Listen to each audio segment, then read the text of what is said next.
Ladies and gentle goons, how are we doing tonight?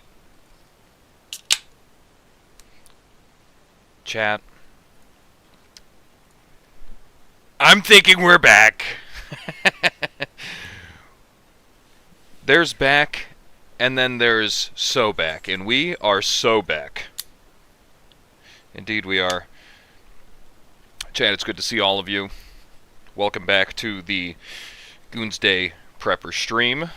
If you're watching this live, thanks for catching it live. If you're watching the VOD, thanks for hanging out. Oh, fuck, dude.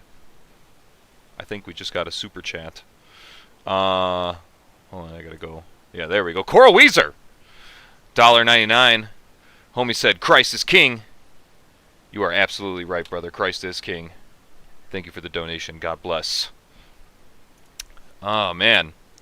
Holy shit. Chat looks fucking terrible. Super stretched.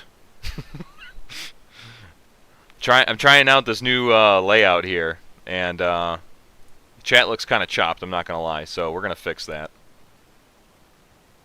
We are going to fix that right now. How's everybody doing tonight? I hope you guys are well. Reset. We're going to drop that down. There we go. That's not so bad.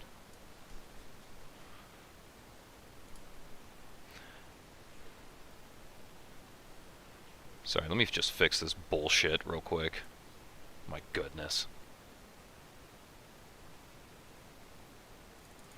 We're gonna make it... We're gonna make it that tall. That's a little better. We're gonna just do that. Just started a shift at the ball crushing factory. Fun, fun, dude. Oh my goodness. The boys are coming in droves. We're expecting some guests tonight, chat. We're going to have some homies come hang out. GWAT. GWAT is going to make a much welcome guest appearance tonight. It's been a long time coming. It seems we've had opposing schedules for the longest time. Omni Brian, for $1.99, says, happy to see that beautiful pink face of yours. Thank you, buddy. I appreciate that. Happy to see all of you here. Even happier to see you here, Omni, for reasons we will get into later. Truly an abundant gift. Thank you very much for that. Yes, so the type of guests that we will be having. We're gonna have GWAT. He's gonna come through. He said he will be a little late, but he will be coming. Prochabrand said he's going to be busy, unfortunately. Life do be happening. Bones is going to potentially make a guest appearance.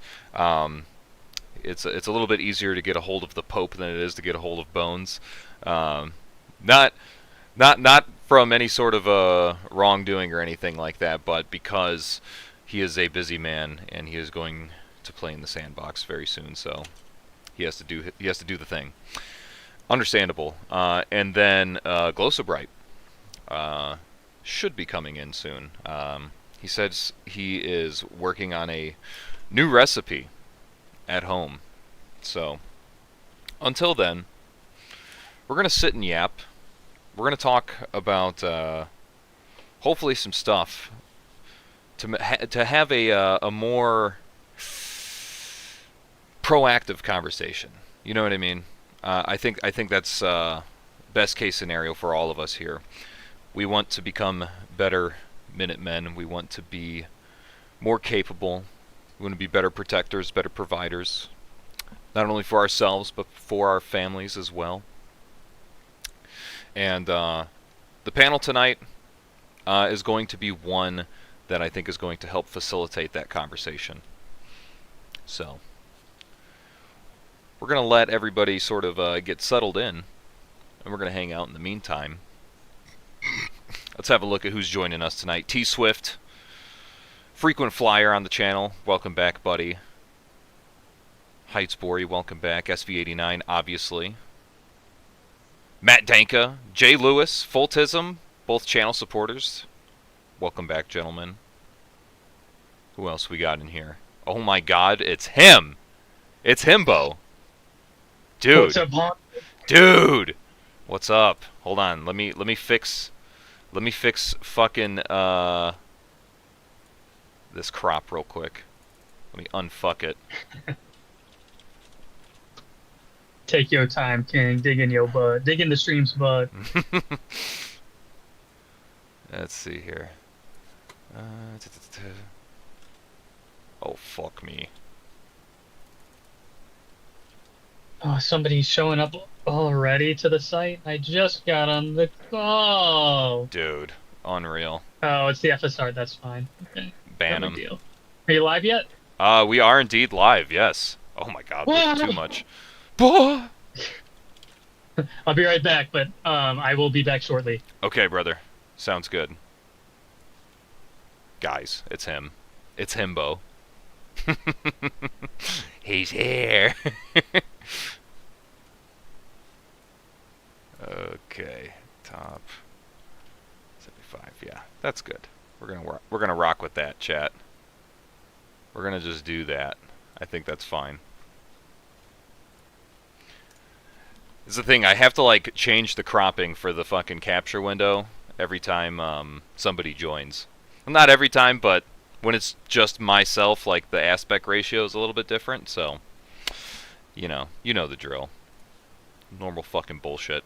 Anyway, yeah, Mr. Boner. Thank God, coming in clutch. I was just talking about how he's not going to be here, and now he's here, or possibly not be here, rather. Fox, welcome back. Who else we got in here? TRFS Phone. This is Bones Maloney of the Bones Maloney YouTube channel. You can check out his content in the description. Links to all of the homies' channels will be in the description if you want to check them out.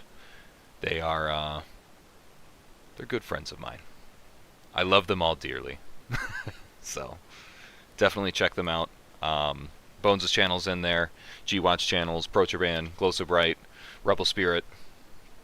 Everybody's in the fucking description. So go and check out their channels. Respectfully, of course.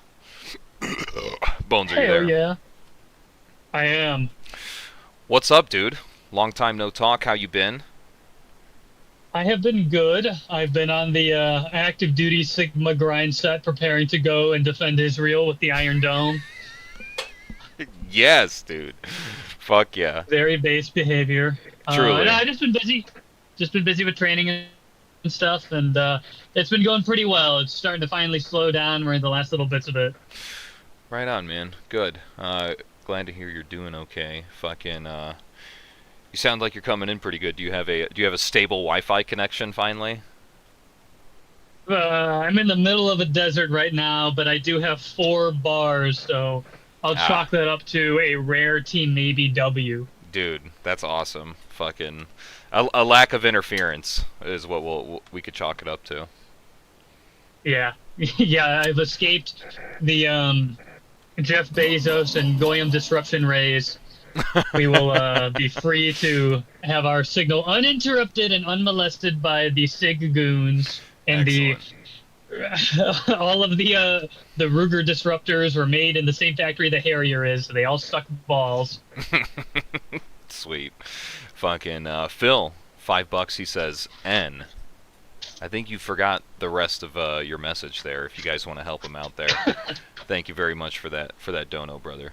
Yeah, I'm sure it's a lot nicer than being in a squad bay with 100,000 dickheads, all sweating and breathing at the same time. I know the struggle, unfortunately, and motherfuckers be sucking up the bandwidth for real. Oh yeah, both mental and digital. So, are you at liberty to kind of talk about what you've been doing as far as training? Anything cool like that? Um, I mean, not entirely. It's not like anything I'm doing is super secret squirrel stuff. Sure. It's just not really. It wouldn't be good practice to just openly talk about it. Yeah. But I guess what I could say is what I'm getting ready for is a deployment to most likely CENTCOM, which is the Middle East region. Mm-hmm. It is a combat deployment, but I'm not going to be kicking down doors and shooting terrorists in the face. Very base defense oriented. Very not going out and being in dangerous situations mostly. Mm-hmm. Just a lot of being in kit and manning systems. Word. We love that. Hopefully it's a safe deployment for you. We need you back, Bones. All right. The Goon Squad I needs want you to be back. back, Kings. By fucking any means. We will fucking launch a search and rescue mission if we have to. Into Askrakistan. Yes, into the foothills of Askrakistan. Fucking Omni Brian, $1.99. He says, "I got a bone for Bones, if you know what I mean." Whoa. Dude, he's got Just hold on to that bone for 9 months. I'll be back in. If you have a fucking bone that lasts longer than 9 months, you need to go to a doctor immediately. Right on, dude. Fucking I don't want to get too heavy into the topics before GWAT gets here, because this stream was quite literally the subject matter was his idea. You know what I'm saying? Yeah, I saw it. He was posting heavy in the DMs. Yeah. About it. He was very very gung ho. He's got 1,000 fucking things to talk about. You guys know the deal. When fucking GWAT's on here, honestly, this it's gonna be a doozy. It's gonna be a fucking long one probably. But man, if it's not like a wealth of information, I don't know what it is. You know what I'm saying? Fucking that dude gets going and he's just like a fucking a living and breathing like tactical fucking preparedness, individual, team, fucking liaison, whatever fucking buzzword you want to use. Like he's like the fucking man for it. He's the expert, as it were. He is the stream force multiplier for us. Yeah, exactly. So I don't want to get too heavily into it, but he can also fine, catch King. up. I totally get it. Yeah. How about chat? We'll ask chat. Chat, what the fuck have you guys been doing to make yourselves better as far as being more efficacious Minutemen, including training, preps, things like that, learning new skills, unfucking your bodies and being less fat and weak, shit like that. What have you been working on, chat? I can say. I can't see chat. You'll have to be the no. I will read it. I will read it off to you. I understand you're on the dopamine rectangle right now. Yeah, we're streaming off of the spare tire right now. Yeah, exactly. I could say that I have been working on. I've been. This is definitely consuming territory. But you know what? It's like I've been working on my finances. Honestly, that's a big Hell one yeah. for me. Is that like, the new job I got? I can actually afford to do more than just survive. Thank God for that, quite literally. And I've been building out the. I got a new belt kit. You know what? Yeah, I'm gonna go grab that, chat. We're gonna look at my belt kit real quick because this is actually pretty sick. I'll be right back. Holy Uncle OG waistline reveal. Chat, I'm very sorry that it's very boring. I can't turn on my camera right now. We're currently inside of a Humvee in full kit, sitting in the desert with our whole ass ball sack out. Super fun. I have no idea what you guys are typing. I hope everybody's doing well, though. I miss being on the tube, and I miss being on the streams. So let's see it, gamer. Okay, so the new belt kit. This is the, and I'm gonna read your guys's improves that you've been doing. I will be reading that. Don't worry. So if you got something to say it. But this is going to be an idea for a video, as well as just something I've been meaning to do for a while. Here, let me make myself a little bigger in the actual stream so you can see what the fuck I'm doing. Oh, maybe not that big. Okay, that'll work. Alright, so working on this belt here. Idea for a stream, or I'm sorry, a video. Personally, I'm like conflicted with the idea of running a micro rig, like a chest rig. I think it's kind of silly. You know what I'm saying? I don't think that it does anything marginally, more than marginally better than just a good belt kit. You know what I'm saying? Like a duty belt. So I'm exploring this concept, trying to confirm or dispel those suspicions, and so I decided to build out a belt kit. And what I used is it's built on a core belt, which, if you don't know, has the ratchet system here. Fucking, so it's very adjustable. If you got extra layers and shit on, it will make these micro adjustments. I'm sure most of you have seen this before, but I EDC a belt like this, another core belt, and I didn't know they made 2-layer duty belts, so I was like, fuck it, I gotta give it a try, because it's not that expensive either. I think this belt was $140, if I'm not mistaken. Comes with Molly inner belt as well. And I guess we'll just kind of work around what we're looking at here. We got the S-Tac fucking 40 degree fucking pistol mag pouches. We have a cheap fucking Tacticon single mag that I've had for years and years. This will eventually become either what the hell is it called? I can't remember the name of the brand. I have it saved in my notes, but it's basically an S-Tac that has a dump pouch around it. Not the Agilite one. I will not financially support Israel any more than I already am. And then coming around here on the ass end, on the 6 o'clock, I have 2 knockoff Spud pouches. Thank you, Krydex. Very cool. On one side here, this is sort of just a GP pouch. I have the inner belt in here right now. But in here I could fit, obviously, 2 rifle mags or a radio, either or. So I have the capability of holding fucking 3 rifle mags or 1 and a radio. And then 6 o'clock I have the AR-500 pouch for an IFAK, and that has a soft T on the bottom. Love this pouch. It's great. It's called the Small of Back pouch. You can get them from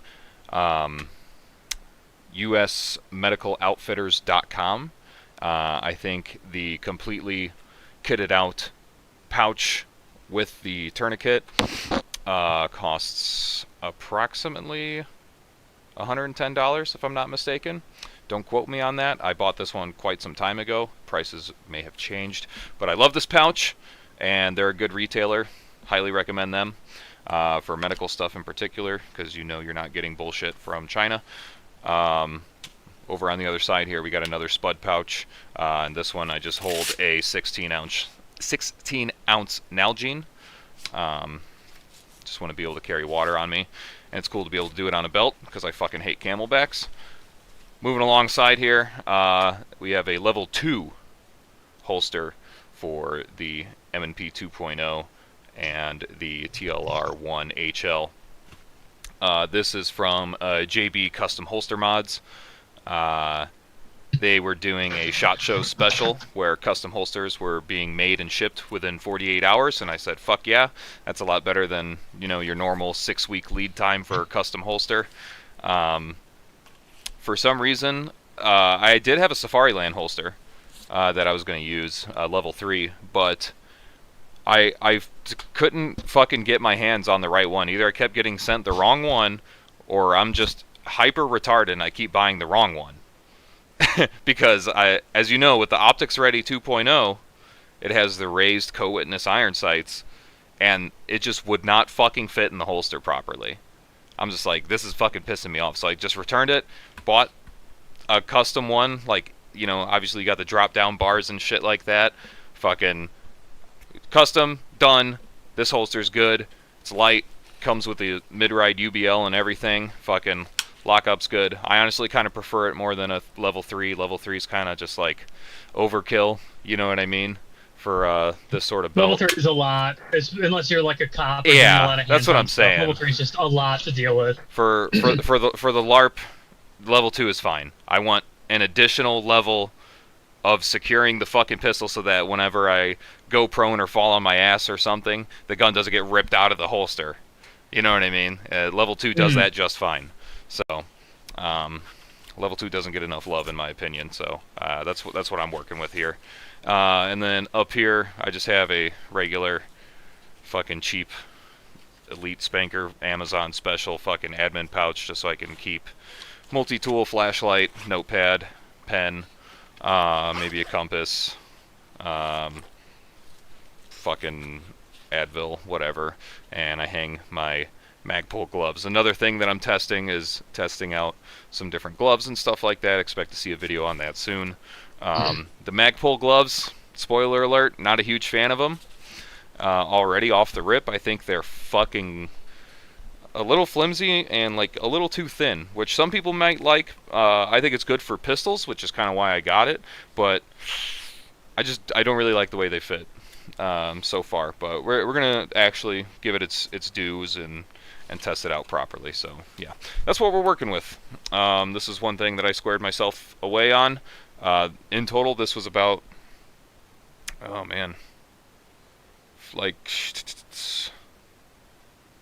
I think this was about $450, $500 for everything. Most expensive being the belt and the holster, obviously. And the IFAK, if you have to buy the IFAK. Luckily, I already had that one, so didn't have to buy it again. Otherwise, that would have been another big chunk of change. So yeah, I'm testing all that stuff out, making some individual videos on it, but the first one will be comparing it to a micro rig and seeing if it's better or worse. So let's have a look at chat here. Very base. Yes.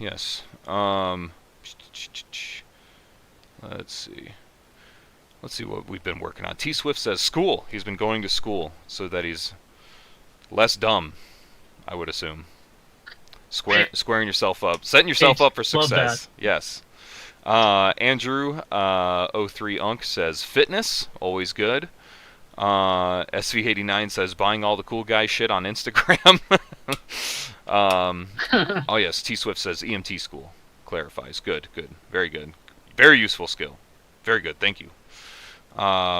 Fox is going to the gym. Fox, I know you're a fucking freak of nature. Keep doing what you're doing. Perhaps learn a different skill. You've already like maxed that one out, like to a scary degree. Phil says I've been slowly building a tolerance to Mexican water. Coral Weezer, Friday Ruck. Oh yeah. POS Mini Racer says none of those things. Roger that.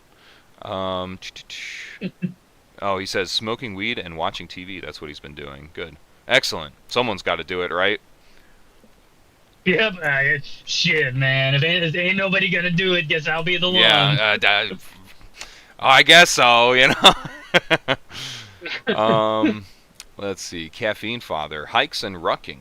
Need to get back out there soon. Yes, very good. Guys, if you're not like very used to doing fitness and shit like that, by the way, like the stream. Forgot to say that earlier. Please like the stream. It's free. It helps support the channel. If you're like a little bit skeptical or not skeptical, but hesitant to kind of take on fitness because you don't know where to start or anything like that, or maybe you're not in the best shape, dude, I've said it many times on other streams, rucking is the way to get started in fitness, and it's like, it doesn't matter where you're at, it's not only like a good entryway, it's also just a good skill to develop and maintain. Anybody who's done it for any amount of time, Bones, you especially, can attest to this. Fucking rucking, it's like kind of one of those things that you can only get better at it, and it's like it will. One, it burns a shit ton of fucking calories. It is a form of low impact, believe it or not, low impact fucking cardio. It's a little bit easier on your joints and stuff like that until you get to the ridiculous weights. You know, you don't need to be rucking 160 pounds for any length of time, like longer than an hour. You know, you're just doing more damage than anything. Preferably never. Yeah, or never. Yeah. Yeah. The idea is 1/3 of your body weight. Okay, so yeah, like if you're too. Rucking is great. Go ahead. Sorry. Oh, you're good. I was just gonna say it's a great workout, and you got to kind of inoculate yourself to it. Like anything, don't go overboard with it. Yeah, you're just like slowly doing it over time. Like I said, burns a ton of calories, and just don't. It's just like deadlifting. You know, like if you're gonna start deadlifting, don't immediately try to pick up 30 or 300 pounds off the ground. Like, just if you're especially out of shape, just go walk 2 miles, see how that felt, and then like do that for a week or two, and then throw on like a backpack with like 10 pounds in it. Work your way up to being high speed and having a fridge on your back while you're walking around. Yeah. If you are a massive chungus, like literally just walking for 30 minutes a day, like if that's something that you do very seldom, okay, like I'm talking for all my fat kings out there, fucking walking for 30 minutes a day will literally put you in a fucking thermogenic state to where normal bodily function will start to burn fat. Okay, so like you need to do that if you're not doing it. Like if you have a very sedentary lifestyle, whatever, everybody's got their own excuses. It is what it is. I'm not here to judge. Only righteously. Fucking like 30 minutes a day walking. Start there if you can't do that. Fucking and then like Bones says, scale that shit. Fucking if you can walk a mile at a brisk pace, okay, like walking with intention, not fucking lazily moping around. Fucking throw a fucking light backpack on. Light backpack. All right, it might not feel like shit when you're fucking standing in your kitchen getting ready to leave. You know what I'm saying? Or fucking walking the first fucking 20 feet. But then you get half a mile and you're like holy fuck, like if you're not used to it, you will start hurting in places that you've never hurt before. Because your body is not used to fucking moving like that and carrying the weight in places that it's never had to carry weight before. That's why I'm saying it's a skill for the most part. You know what I'm saying? That can be developed. Chromosome Hoarder for $1.99 says, Bucky gonna drop it like... Oh god, I didn't even fucking read that. Hold on. I missed it. He said, Bucky gonna drop it like it's hot, I hear. Yes, he is. Hopefully. If he actually shows up. I'm sure he will. Everybody's just busy. People doing stuff. Anyway, yeah, it's a fucking skill that you can develop. So, work on it. Fucking work on it. But don't go crazy with it. You know what I'm saying? There's no need to fucking go above and beyond if you're not doing it all the fucking time. You know what I'm saying? So, yeah, start light, work your way into it. Even if you're, in decent shape, it's still a good skill to fucking create and maintain. So, highly recommended. Let's see here. Anything else here? I'm seeing chat popping off here. Ben says, let's hike the whole PCT from Mexico to Canada. Yeah, let me just take fucking 6 months off of work for prep, the actual movement, and then recovery, legitimately. I Heart Fupa says, you can stealth ruck urban with a hiking bag. Yeah, I mean, that's kind of the... that's kind of the beauty of it, is that you don't have to necessarily make it like this like tactical LARP sort of deal. It's literally putting a backpack on and walking around. You know, you don't have to scare the hose away. You don't have to be in full kit. You can absolutely do it, but it's not a complete necessary depending on your area, your location. Matt, are you just pick up fucking a texting me quality right backpack and just pick up a quality backpack, fill it with whatever weight is appropriate, and go walk outside. You don't have to be dressed up for it. And honestly, I wouldn't recommend putting body armor on while you ruck, because it really disrupts how the pack sits on your back. And like you can do it with maybe like 15 pounds, 20 pounds in an assault pack, but if you're like, hey, I'm gonna throw my body armor on and a full-size rucksack with 45 pounds on, you're just needlessly suffering. Like the military doesn't even really do that ever. You know, you don't ruck with body armor on. It's just bad for your muscle skeleton, you know, muscles and your skeleton together. They don't like it. No, they it's do bad for your not. bone snake. There it is. Yes, it's terrible for the fucking bone snake. Highly not recommended. So, let's see here. I got a message here that I'm not paying enough attention to my boy Chromosome. So, everybody, this is the fucking Chromosome stream now. Everybody fucking tag Chromosome Hoarder 6927. Tell him about your day. Ask him questions. Answer his questions. Fucking bear witness to the boy. All right, because we're not paying enough attention to him. All right, I get talking on one topic. He wants me to get Dugan on. Dugan can fucking join if he's online. I understand he's not terminally online like the rest of us. So, but Dugan is absolutely welcome to hop on.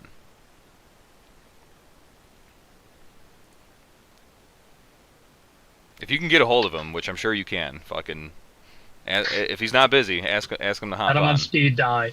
Got him on speed dial. Some of y'all do. Some of y'all got connections. I'm just here. Got motion in the sphere. Oh my goodness. Here we go. Chromosome with the fucking the big 50 shekels. He Good says Lord. The hunt tuber that doesn't have kit is giving advice. Who's the hunt tuber? Are you talking about oh wait, well, when I hear hunt tuber, I think of Proturband, because he's literally the only gun tuber who hunts. It's literally the only one. He's the only one. No other gun tuber ever has hunted before Proturband. It's true. It's true. So that's what I think when I you're probably saying that's a typo. Gun tuber that doesn't have kit is giving advice. Advice? It's giving advice. Typo? You can't take it back? I have kit. What the fuck are you talking about? If you're talking about me. But yeah, dude, get a hold of Dugan. Call him up. Fuck it. Call every gun tuber you know. We're gonna make this a fucking smorgasbord of knowledge transfer. But if Grantham doesn't join, there will be hell to pay. Yeah. You guys are gonna see what the inside of my skull looks like by the end of the stream. Nah, I'm just kidding.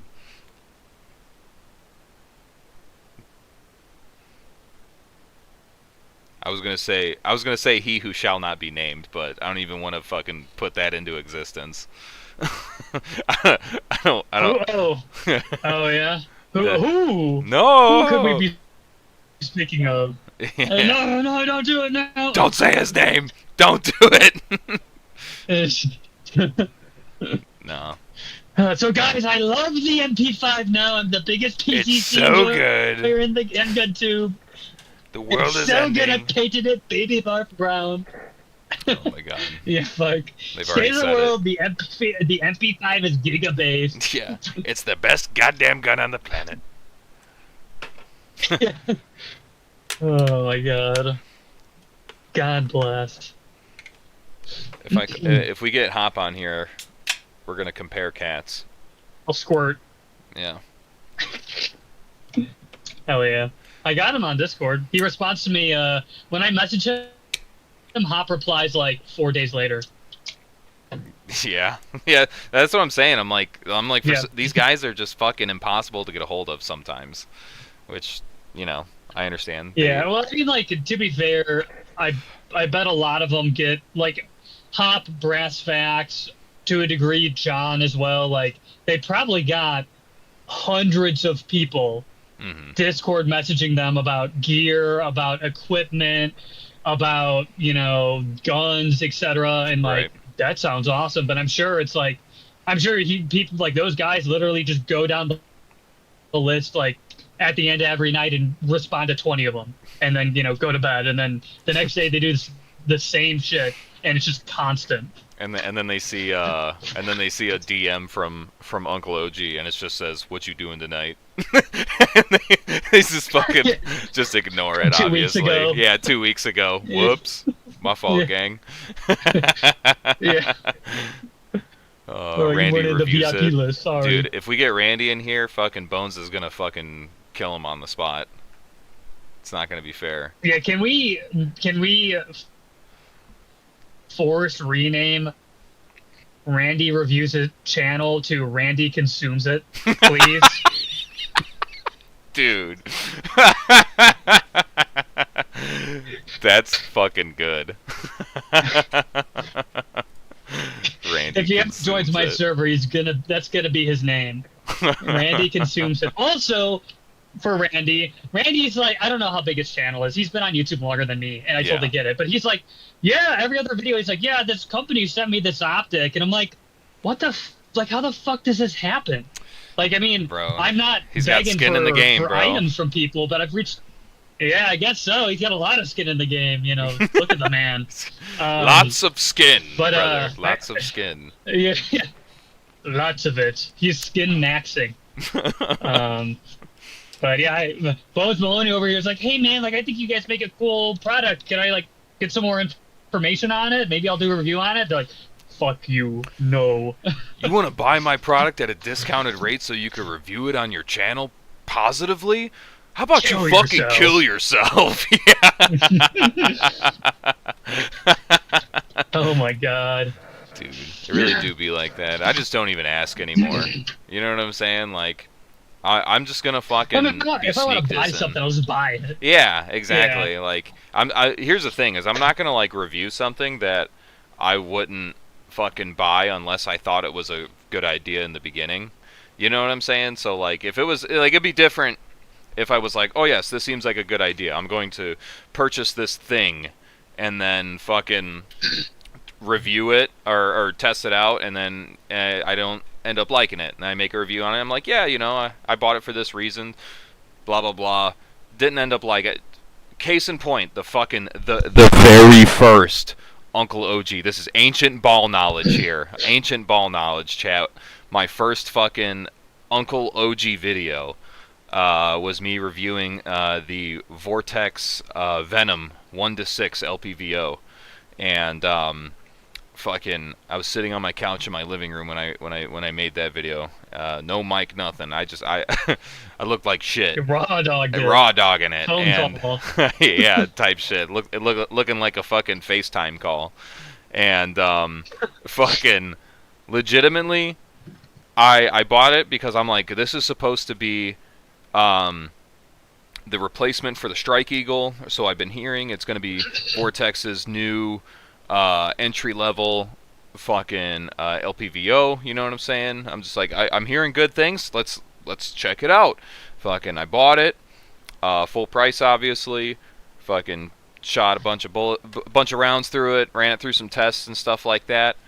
And I'm like, man, this just ain't it. You know what I'm saying? It's like, I had high hopes for it, and it just wasn't that good. So that was a key example where I had high hopes for it, and it was not met. So that's the only reason why I would ever make a bad review on anything. You know what I'm saying? Yeah, I feel you. I don't normally keep much kit around that I don't like. I was maybe gonna do a review on the Elcan when I picked one up, and then it was so doo-doo, awful, stinky garbage that I just immediately returned it to the person I bought it from. But yeah, I mean, sometimes you pick something up and you're like, oh yeah, this really isn't great. And it's not always that it's like completely hot dog shit. You're just like, I don't really like it, or it's just not really what I wanted. Like the Sig Romeo 4T Pro or whatever, Yeah. or the non-pro model, whatever one takes the little batteries, the Yes. the The 2032s or whatever 14. they are. Um, yeah, exactly. I wanted a red dot with a BDC in it. I got it, and I could tell it was a fine red dot. I just realized my astigmatism was so bad that a BDC reticle was not going to work for me. So I just got rid of it. And I was like, there's really isn't any sense in like reviewing this because I didn't use it for very long. And I'm like, I'm sure it's a good red dot based on what I hear. My eyes are fucked up enough to where it just doesn't really work for me. And that's something that it might be cool to do a video on that of like how usable are red dots with BDCs. There's a couple videos out there. But I learned pretty quick that like if you have astigmatism, it's pretty sucky to use. And the magnifier I had even had a diopter on it. It still sucked to use. Unfortunate, truly. Yeah, mighty unfortunate. I talking about fucking red dots, dude. I don't know if I told you this. I found fucking Sig's greatest red dot ever. Okay, and they done changed it and fucking fucked it up, in my opinion. But I got it right here. This sounds like Sig. This is yep, yeah. Many such cases. Fucking. This is the the MSR Gen 1. All right, I fucking love this red dot, boys, gentlemen. I fucking love this red dot. Like, for a poor fag red dot. This was it. All right, fucking T2 foot, obviously footprint. Fucking got the fucking rheostat wheel on the top. No buttons. I'm like, dude, yes, finally. You know what I'm saying? I cannot stand buttons on a fucking red dot. I love rheostats. All my homies hate buttons, even if they're on the top. Dude, fuck that. Fucking comes with lens caps, clear lens caps. It's got the recessed fucking turrets and shit that are uncovered. Totally fine with me. Them shits right there, the little coin-looking ones. Not the most aesthetically pleasing optic, but goddamn it, for fucking $70, I'm like, this is the shit. This is the shit. And I've used this on so many fucking builds, and it's just, I literally, chat, I left this in my garage for a year. Okay? This entire winter. The exploding tree winter. Alright, this is like my on-the-fly review of the Gen 1 Sig MSR, okay? I left this in my garage during exploding tree season. Alright? I found it 2 days ago. Fucking... mind you, this optic is approximately 5 years old. Maybe 6. Alright. I think I've changed the battery one time in that time span because I used to leave it on. I've changed it one time. Definitely not in the last 2 years. Chat, the fucking battery still works after fucking leaving it outside and all that bullshit. Let me see. Yeah, you see that shit? Still works, chat. Look how crisp that bitch is. I mean, it's obviously cranked all the way up, but man. Sig does not fuck around with some of their shit, and then sometimes they just fuck around a whole lot, and that pisses me off. But yeah, man, they hit with this. Their electro-optics division is peak. Their firearms, not so much. Yeah, Speaking of which, though, I saw for the first time, carried in some random dude's hands, the M7. And I was like, oh my god, it's real. No it's way. It's actually real. Yeah. Somebody asked me, like, what is that? And I was like, oh, that's the new dog shit service rifle that Sig's releasing. The big chungus. It's heavier, it carries less ammo, and it has an optic that can give you a blue screen. Bro. Yeah, no shit, though. Actually. This guy said, the what season? The exploding tree season. If you live up north, yeah, it got so cold. That was a real warning that we got up here in fucking Hoosier was that certain parts of the north trees could explode because of how fucking cold it got, which apparently is a real thing. Yeah, it's like it dropped so swiftly in temperature that it made the trees no longer fuck with this universe, and they just self-detonated sometimes. It's fucking literally. G-Watt, what's up, dude?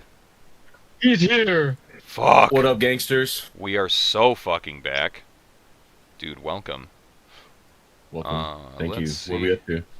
We are, we were just yapping for the most part. We're talking about kit and stuff like that. Talking about my garage haul that I found, my old Gen 1 MSR from SIG. Couple other things. Talked about my belt kit. We were talking about stuff that we were doing to make ourselves suck less, in terms of buying stuff, skills, honing fucking our bodies and our minds, as it were. So we were just kind of yapping. We were buying time until you got here. Oh. What up, what up? Sorry to hold everybody up. No, What's no, cracking, no, fellas. How we doing? We're chilling, dude. Fucking, I don't know if you see, but we Yeah, have being chilling.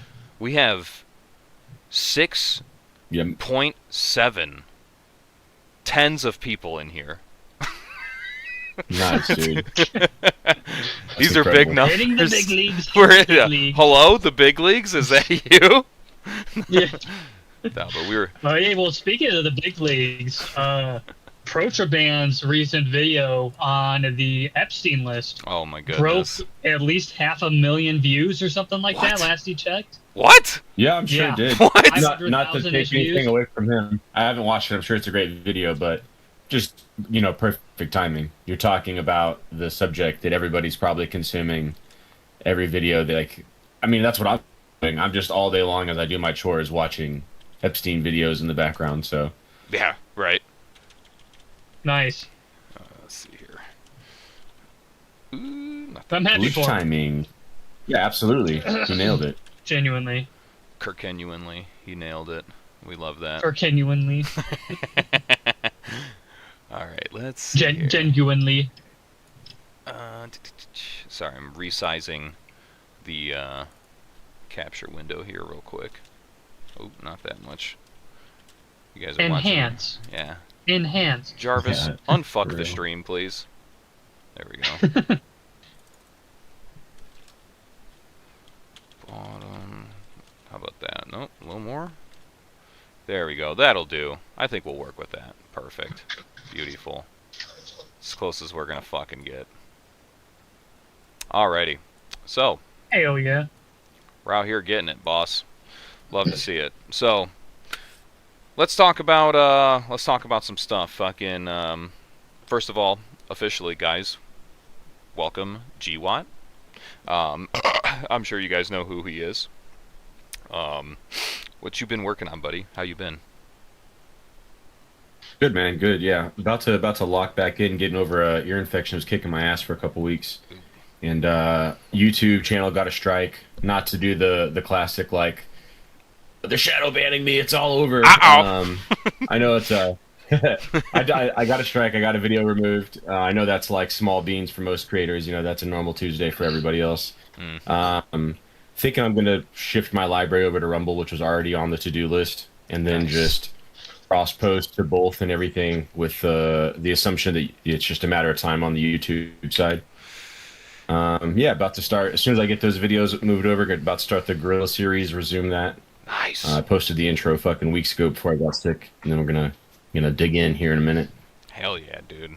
Fucking love Sweet. to hear it. Yeah. Man, that's something I kind of haven't really thought about, especially this, I did a poll on, in my Discord, asking the homies, like, hey, what video do you want to see next? And, everybody voted for, what the hell was it called? Let me look it up here. I'm sure you guys in the Was chat that your water already know. video? Or Was that the did you do water another treatment The poll? video, water right? video was the last one that I did, and I made and upload that one. But after I dropped that, I ran another poll, and fucking the homies said, let's see here, where the fuck is it? Announcements. Here we go. Urban ambush theory. my most demonetizable video yet, is what I'm calling it. And you know, I think it's a cool concept. I think there's definitely some good ideas there. I could definitely yap on it for a good while, similar to like my CQB video. But that one is going to be one that's going to be a little challenging to make without, you know, pissing off the tiny hat group that owns YouTube. So, but fucking dog, we're going down in a blaze of glory if we're going down. You know what I'm saying? If you guys wake up tomorrow and the Uncle OG channel is gone with the wind, you know, you better hope that your guys' channel membership didn't just renew for the month. You know what I'm saying? Because there ain't gonna be no content after that. You guys will have to catch me fucking starting fresh somewhere else, fucking probably on Rumble or something, and I have to completely learn that ecosystem all Or over X. again. Or X, yeah. I'll be Yeah. risky Krisky. Yep. It's unfortunate, man. It is what it is. I was trying to stay, like, I hadn't monetized my channel or anything. I want to keep my name pure, so I don't want sponsors and blah, blah, blah, blah, blah. But I hadn't monetized my channel specifically, the primary reason, because my thought was YouTube's always upset being like, you're not advertiser friendly. So if I was like, I don't want advertisers, don't worry about that. Right. I was hoping I could Dodge post that. under the radar, which worked until it didn't. So Yeah, no shit. Dude, when I got monetized, which I'm sure you've had plenty of time to, yeah, you I could could've probably done it monetize today if a you long wanted to. time ago. Yeah. Yeah, and I probably will, since the Siron's on me. I'll go ahead and take his $30 a month. Yeah. Exactly. We're looking at branching paths here, you know. Fucking, G-Watt died the hero. I fucking became the villain, unfortunately, you know. Yeah, exactly. Fucking Kevo, the Goon Bucks. The Goon Bucks are funding the Goon Army right now. But it is going to good use. Trust me. Like I said, Sure. fucking Yeah, I'm happy for for you, gear kid. testing and shit like Congratulations. that. And I won't do it right this second, but we did get sponsored, chat. We have a sponsorship. The fucking Oh, shit. somebody saw the fucking Uncle OG YouTube channel and said, you know what? This guy's going to rep the set. All right, he's gonna. I need that cheap mask as the Yes! face of my product, Dude. You know what? And chat. That's why I'm saying it is so commendable that, like, if somebody's willing to support me and what we do here, okay, just like all of you, it's like, that's how you know they one of us type shit. All right, because I ain't for everybody. So, fucking. Yeah, guys. Spoiler alert. He's in the chat right now. It's Omni Brian. But we're gonna shout out his business here in a little bit, once we have a little bit more of a good discussion. So let's get started, shall we? You were sharing some good ideas, some things that your community in particular, GWatt, wanted to talk about. Yeah, for sure. First things first. Looking at pace planning. All right, for the prepared goon, the prepared LARPer, the prepared Minuteman, wholesome Chungus warlord, whatever you want to call it, pace planning. I love pace planning.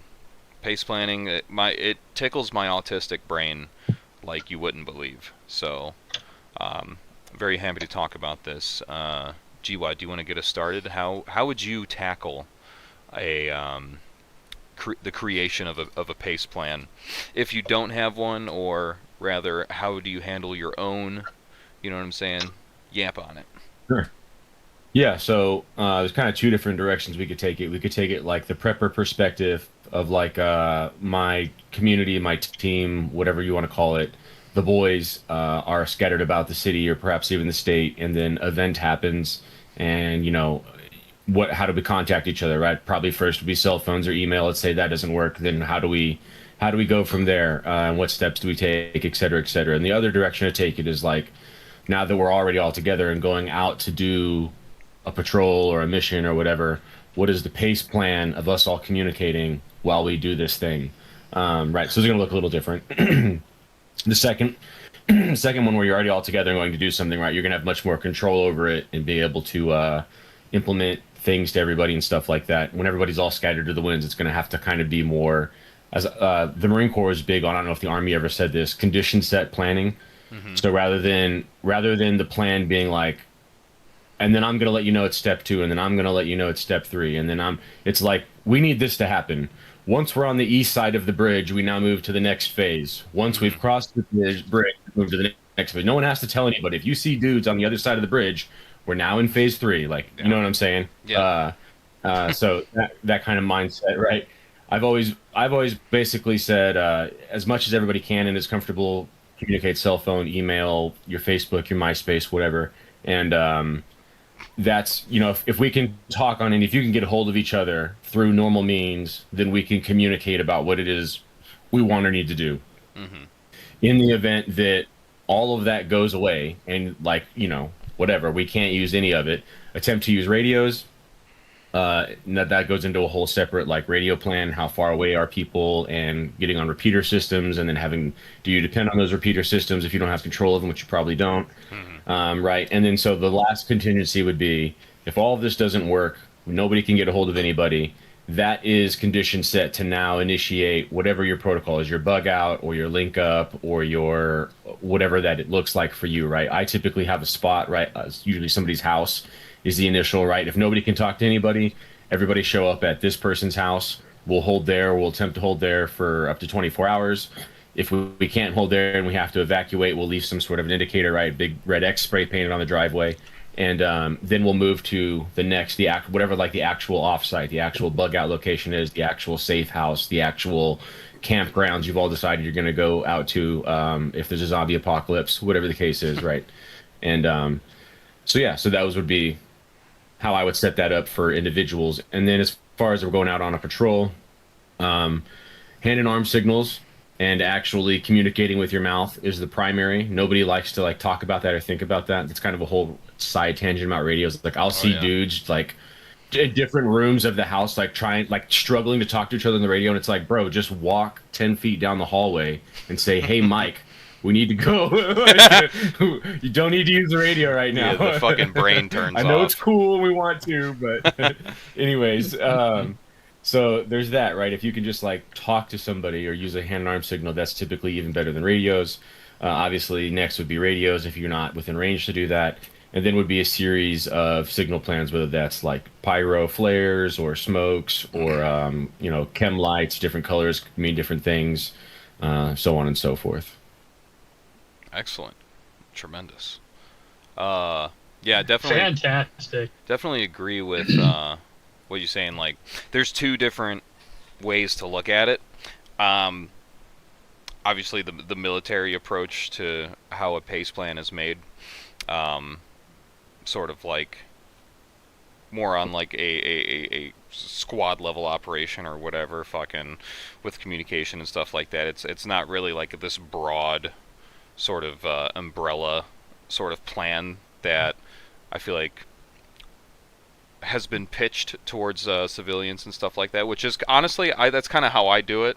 I simplify it to be like a PACE plan isn't necessarily one plan. It's more so like you have a PACE plan for multiple fucking things, and more people, people kind of do that on their own naturally. But I think it's a little bit more digestible for the civilian goon LARPer to be like this is the PACE plan, and you apply it to fucking everything. You know what I'm saying? Like, where we have done it, like, here on the show, as it were, was sort of like applying it to the SHTF pyramid. And fucking basically things keep getting worse and worse. Your primary plan is your everyday plan. That's your EDC. It's different considerations for different scaling threats to your livelihood. We'll call it that. Until you get to emergency, and that's when, zombie apocalypse, fucking solar flare, fucking Project Bluebeam, fucking, bugmen falling from the sky type shit.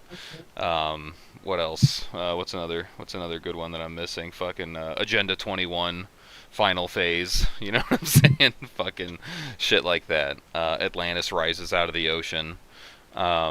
So Yeah, Garthan forces yeah, storm the beaches. the Agartha's been wiped out. So Yeah. shit like that. That's kind of what I sort of sell it and pitch it to people in a teachable way, who don't understand pace plan from the military standpoint, because it is it's quite simple, but the complex part is sort of applying it to many different things that can fail and often do fail, and being able to remember what the next thing is. You know what I'm saying? That kind of just comes with practice. You know what I'm saying? Which, when you're in the military, you have a lot of time to do that. It's often what you do for a majority of your time, so it's easy to get those reps in. But from the civilian prepper standpoint, you know what I'm saying? It's sort of just like, we all kind of, people are going to do whatever they want to do anyway. There's nothing that's necessarily standardized. If you want to apply it to your own group, whatever, you should, definitely should, having a pace plan for multiple things like your communications, your transportation, fucking locations, whatever. Good shit to have. But like I said, I try to look at it from the broad spectrum of just life in general. So that's how I tackle pace planning personally. And you guys can check out. I have a video on it on my channel that explains it the way how I said I interpret it. So if you want to check that out, you may. But we've also talked about it on stream before at length. So yeah, Bones, do you have any pace plan wisdom knowledge? I mean, you guys covered it really well. It comes from the military, and it's just because the Army loves to, and the military is in general, loves to communicate and over communicate, which is better than under communicating. And there's 9 billion different ways you can do it, and different radio systems that operate at different frequencies. They do different things, and it's important to stay in touch with everybody. So that's where like the primary, alternate, contingency, emergency comes from.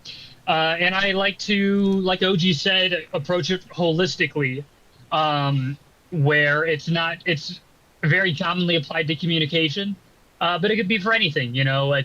It can be your pace plan for using your rifle, your primary sighting system, whatever your alternate is, your contingency, and then throwing it over your barrier when all your optics break and everything's been blown smooth off the top and you're firing it blindly. That's your emergency. Or it's just applied to anything. It's really just like having a contingency plan for a lot of things.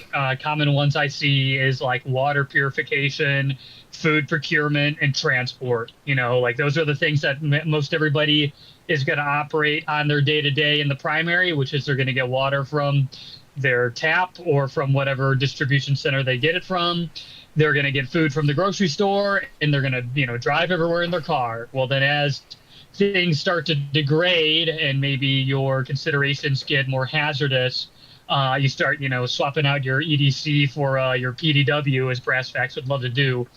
It's not just a one size, it's not just applied to one thing. So your considerations for where you're getting water, maybe, can you still trust your current sources? Are things getting low at the grocery store, so now you have to source things from other places? Are, gas prices too expensive or too scarce, so now you have to look at an alternate way of getting around? Very much so good to approach it from a holistic standpoint. Amen. And it was good. Mic drop. Mic drop. Well, boys, that's the stream. No, I'm just kidding. So, no. Next thing we got up here. Let's see. Does chat have anything good to add on here? Nope. We have infighting and arguing. Good. Things are moving along as normal. Perfect. All is progressing as I planned. Yeah. Fuck yeah. Okay, so moving on. We got holistic buildup of capabilities. Yeah, and if you go down a little bit, he posted Whoa. like an explanation and a pyramid chart of what he meant by that. Okay, so the pyramid chart He's has just, to do with that.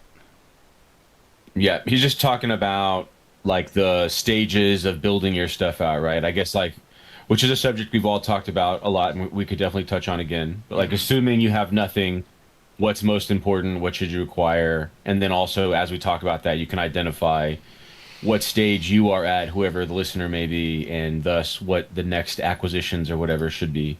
Hmm. Doesn't necessarily have to be gear exclusively. It should be gear and skill that goes along with it. Okay. I see. Yes, this is good. This is I good. like it. The +1 brass facts pyramid. Very Yeah, good. yeah, very in depth. And this is something I definitely am. I hark on a lot.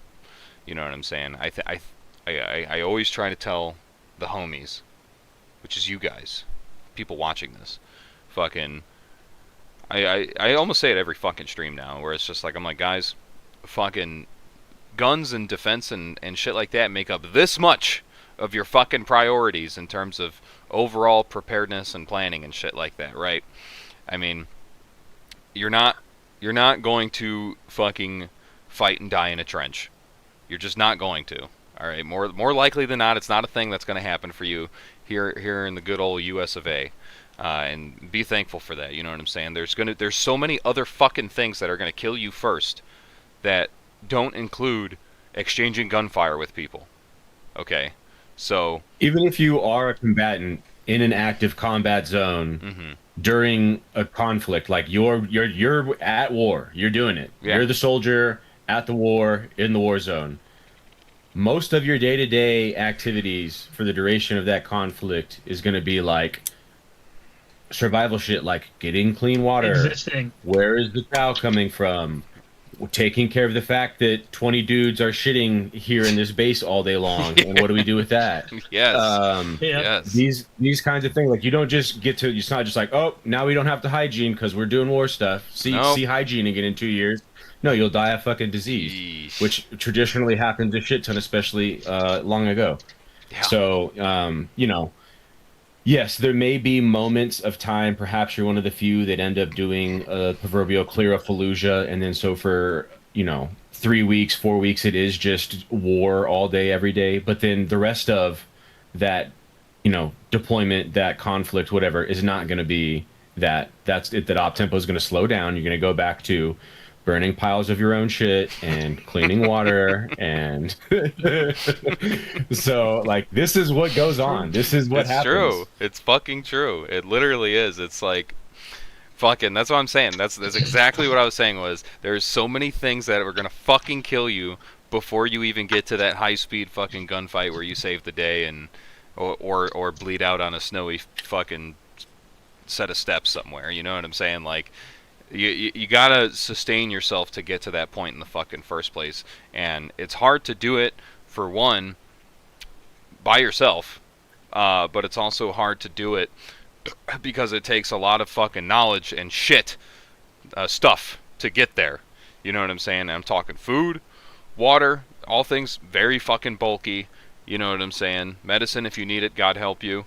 You know, fucking. But that's what I'm saying is that like if you're not able to take care of your fucking flesh and blood, then all of the high speed stuff that you think you want to do fucking doesn't matter if you can't get there, right? So that's what I'm saying. Like Yup. fucking fix that shit. Fix that shit before you fucking spurge out and splurge. All right, buying all this fucking bullshit. Like don't get me wrong. There is some fun shit to buying it. You know what I'm saying? But just be honest with yourself. If you're buying it, you're buying, you're buying your fucking fifth AR of the year, right? And you're like, yes, this is going to help me become more prepared. This is going to help me survive the fucking Goonacost, right? Fucking like, but you don't have 2 weeks worth of food and water in your possession, brother. You are going to die. Like you are not going to make it. You know what I'm saying? So take it seriously. Take it fucking seriously. Invest in yourself. That's kind of the way you have to look at it. Is it's not the most sexy shit in the world to do that, but God damn it if it isn't like the smart thing to do. And I know you guys are smart, so fucking please do the right thing and do that for yourselves. So It's in for this- yourselves. In this pyramid that was shared by our buddy in my Discord, it's got I kind of largely I directionally agree with this, right? The very bottom, which is the first thing, is weapons, hydration, ammo, and medical, right? Which that's, as I've said many a times, dude. If you've got a gun and you've got a bunch of loaded magazines and bottles of water and a JanSport to put that shit in, and you're like, you can shoot your gun and you can run and you can land nav and all that, like you're fucking. That's a whole lot better than where most people are in reality. Right, and then next I would do it a little differently, but basically the next handful of tiers is nylon gear, right? They've got bags and then belts and holsters and then chest rigs. I would probably do belts and holsters, then chest rigs, then bags. But the point is, now that you have the shit that needs to be carried, get the shit you need to carry it, and then after that would be personal protective equipment, right? So now we're like, okay, now I can save up to buy plates and a plate carrier and ballistic helmet perhaps and all that kind of stuff. And then up at the top would be all the Swizz Beats, Navy SEAL stuff, thermals, night vision, high-speed radios, all the accessories that go along and accoutrement with those things, the lights and the doodads and the whistles, right? Which are cool and wonderful and all, but what you really need is a gun and ammo and water and the ability to move around with that shit. It's quite simple, honestly. We make things Quite complicated. shrimple. Yes, indeed. The plan is quite shrimple. Glow So Bright, thank you for joining Howdy. us today. Gentlemen, please welcome our third and final guest, Glow So Bright. Unless fucking old Chromosome can pull through and get Dugan on here, which I have no idea, but whatever. Hopefully, we can certainly hope, but we have the OG -1 Goonsday squad here. Fucking welcome in, Bucky. How you doing, buddy? It's good to see you. How you doing? I'm doing all right. I was distracted trying to find all the ingredients for the Epstein muffins. What is the Although- Epstein muffins for Some of them those might who be don't hard to know? get, I hear. Apparently, there was like a legitimate rough muffin recipe found in the Epstein files, and not just likely cut up people that are dried and marinated. However, with all the ingredients, I think they're like designed for like either feeding birds or reptiles. I can't tell. Good lord. Oh, I Dugan. can't wait to see the video. That sounds diabolical. I guess Dugan is here. Interesting. Do you wanna hop on the call, brother? Fucking, we got homies asking for you. He's a legend. My name. If you're available, we will get you in here. Rapido. Time now. Or whenever is convenient for you. But you let me know, and we will make that happen. Because we would be so graciously fucking... I'd be elated to We would have be him. elated. We would be elated to have you on. Alright, he said sure. Excellent. Chat, we're in for a fucking treat. I hope you know. This don't happen every day. Okay, let's see here. I think friends on Added it. I Discord. just added you him. just added him. Okay, Got cool. It's doing the thing Whoa. for me.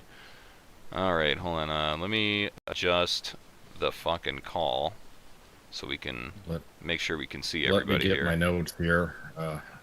Hold on. Let me get my notes here. Oh yes, your notes here. What the fuck is that? Classic. Crop bottom.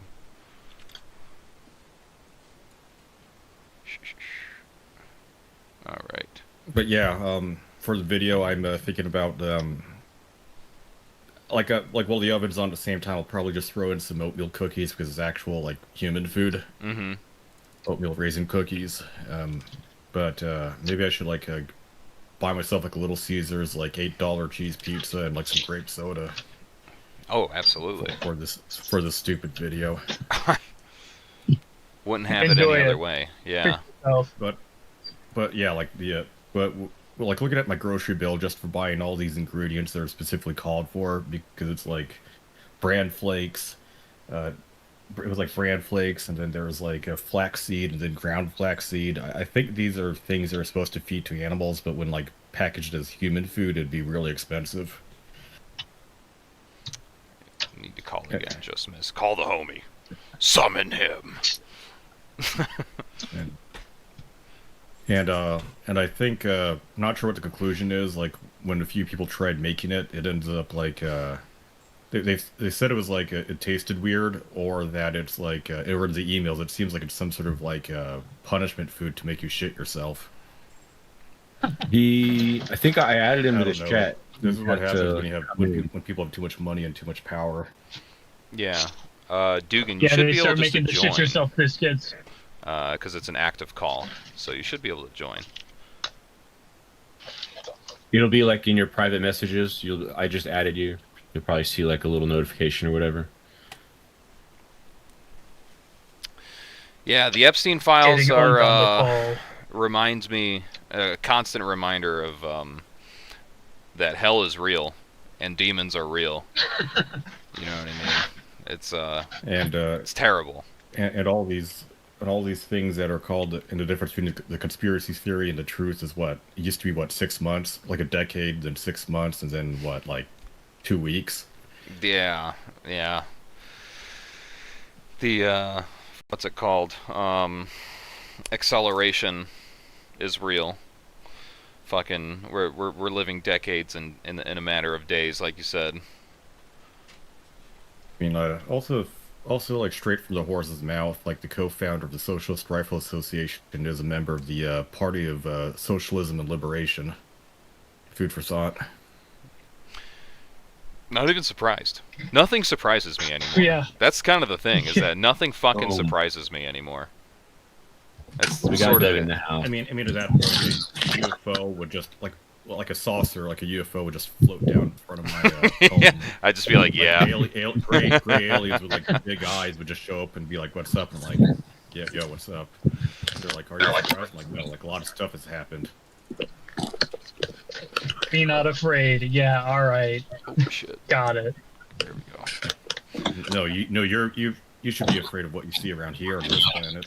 Yeah, if y'all don't know, it's about to get really gay. if the aliens think- don't know, they're in for a fucking a fun time.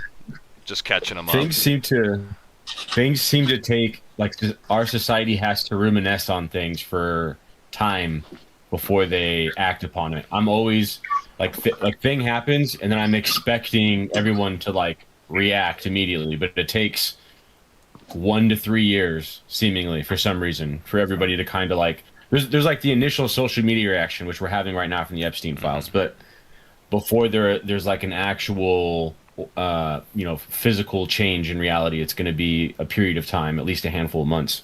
And so I'm kind of just like waiting for what that means. I'm expecting and hoping best case scenario is that the population and perhaps even other government agencies like state governments kind of just lose faith with the federal government and are just like, yeah, you're not in charge anymore. You guys are fucking weird pedos. Go away. That would And be then nice. Some like alternative situation or government or agreement or whatever the fuck is formulated. A through that. balkanization, perhaps. I mean, there's lots of options on the table, right? I'm not going to act like Yeah. I'm going to pick one and pretend Yeah. to know what would happen. That definitely could be one of them for sure. Yeah, I think we're beyond the point of waiting for the federal government to respond to the federal government. You know what I'm saying? I Like, mean, yeah, like, and the list is like everybody's involved, implicated, right? Even if every name on like Exactly. every creator's like every name on here doesn't mean they fucked kids, which is like true, but it means they were like close enough to know something was up, yeah, and we're right. just like Sell him chill out. with it. Sell out your homie, dude. Like fucking, he's obviously down horrendous. Fucking sell him out. No, you won't because A, you're fucking scared. B, fucking, you know, there's a silent oath there that of fucking compliance. Fuck that shit. Yeah, That's fucking the secret retarded. is everybody's implicated, right? Yeah. Everybody's either blackmailed or threatened or whatever into the system. Mhm. Which is why the most recent example is Dan Bongino and Kash Patel having an entire like multi-year career. I didn't really follow those guys, but they were on YouTube for what, like 5, 4, 6, 7 years, some shit like that. Yeah. Grown men had established themselves and were making many a dollars, a whole career path on being like, we're gonna get in there and we're gonna get you the truth. And then they got in there, and whatever it is that they do to people happened to them, and they came Yeah. out and they were just like, "There's nothing to see. There's no He war killed in Ba himself. Sing Se. Yeah. Please never talk about this to me again." Dude, fucking literally. What a blue ball, dude. What a fucking blue ball. So, I don't know what it is that gets a man to go from that to that, but that's what they do. So Yeah. if you get there, it doesn't matter how gung-ho you are, they do that thing to you, and then you're got. They make you kiss the wall or something, you know. Yeah, they make you do something. Oh, Yeah, well, oh, here's yes. my survival plan. there it is. Observe. Perfect. Fucking. Well, guys, it's happened. Dugan Ashley in the fucking house. Welcome in, brother.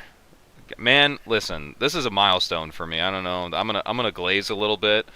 I've been a fan for so fucking long. All right, I was practically knee high to a grasshopper, which I'm not that young. You know what I'm saying? The good old days, watching fucking the old Carnicon videos and stuff. So it's fucking hype. Yeah, It's I gotta fucking remember. I'm a big old fag. I gotta keep that in mind. It's easy to forget sometimes. Dude, but this is so fucking legit, guys. If you're not familiar with Dugan Ashley's game, all right, I won't steal the limelight from you. Do you want to introduce yourself to those who may not know? Yeah, what do you want me to do? You just want me to talk about like Carnicon or what? Whatever you want to do. If you think Carnicon's Well, relevant to I would the just say- unknowing I would just say, audience. I would just say hi. I'm Dugan Ashley, and you can look at Carnicon. There's a bunch of archives of it, but it's kind of hard to explain. I mean, it was like the early gun tube stuff, and it hadn't really like the like the idea of a gun influencer. Pretty much, it didn't really exist. It kind of existed with like FPS Russia and stuff. I don't want to be like, I'm kind of a big deal with making fag gun influencer. No, you gotta buy my like- patch. Yeah, Gotta buy my dude. patch. But it didn't exist the same way then, so like shit was hard. And I would say that the only thing that I kind of like did some pathfinding in was just like, I felt like for gun media it used to be so serious. Like there used to be a time where it was just like everybody was just like you nobody was even laughing on fucking Yeah. If you YouTube. touch a gun, you better not Everything was fucking just- smile. This is for taking They're lives, not boy. fucking- It's it not was a toy. So fucking serious. And I was just like, this is not like, it wasn't representative of like the carelessness or comedy in like the military. Like when you're True, the more true, dangerous- dude. the more True. dangerous shit is, the funnier it is. I mean, That didn't really apply to the gun world. So that's what I tried to do. I mean, like, wasn't there like gun tube content back then was like either highly polished, very super serious stuff with After Effects and everything. You have some guy reviewing guns on top of his mattress, and then you have a guy like getting his cameraman nearly killed with a flying car door or like a lawnmower. Yeah, it was like James Yeager, much. Nothing Fancy days. When Hickok, those guys were in their prime. Hickok was there. I was always Hickok 45. I was always a big Yes. proponent of keeping GunTube in the backyard. Those were always like the videos I think the most fondly of like just like big swing belly chud dudes that were just like, yeah, this is the second ever 458 SOCOM that has ever been built. And I've got it What to are you run talking about? reliably They for just put 3 bullets. GunTube. Here's what I built and how I did it. You know what I'm saying? Like, it's just like What are you treading talking into about? There's uncharted GunTube in the territory. I alley. loved it. There's now GunTube in the alley or in your like Section 8 housing. Mm-hmm. Well, Mhm. That's a little different. that's World Star It Hip Hop. is very you know. interesting to see. But yeah, man. Yes, indeed. Fucking.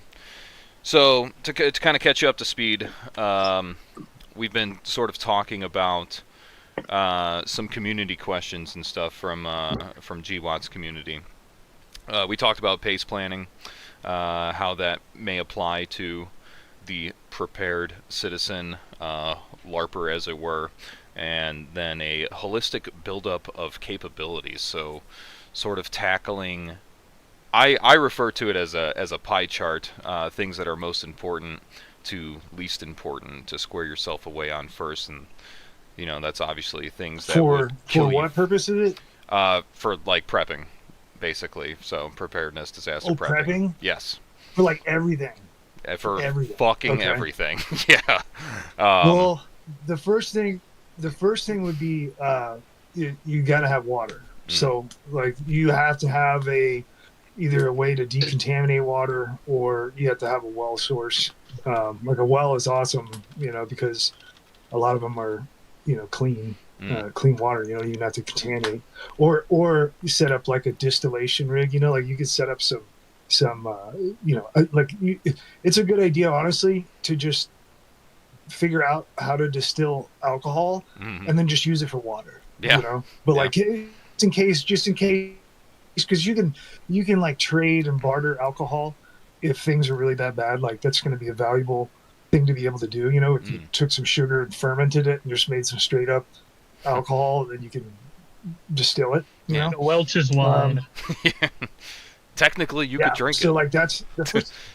You can drink, Yeah. but that's the water is the biggest thing. I mean, because if you don't have the water, I mean, you're not even going to make it. You're going to be fighting, and you're going to be so toast within 12 to 24 hours. Like if you're doing any real fighting, it's only going to be hours. You're going to be like 12 hours of fighting, and you're just going to be laying on the ground, Just dead. like going through heat stroke and shit. Yeah. You're like my fucking hands don't work anymore, and neither do my legs, and now I'm fucking dying. And neither does my brain or my heart. Yeah, now. my brain. Or my ass, because I shat myself, and now I'm dead. Type shit. Now, if you're getting into guerrilla warfare, so I always reference. So I'm a Missouri fan. So like, I'm in an area of the country that's called.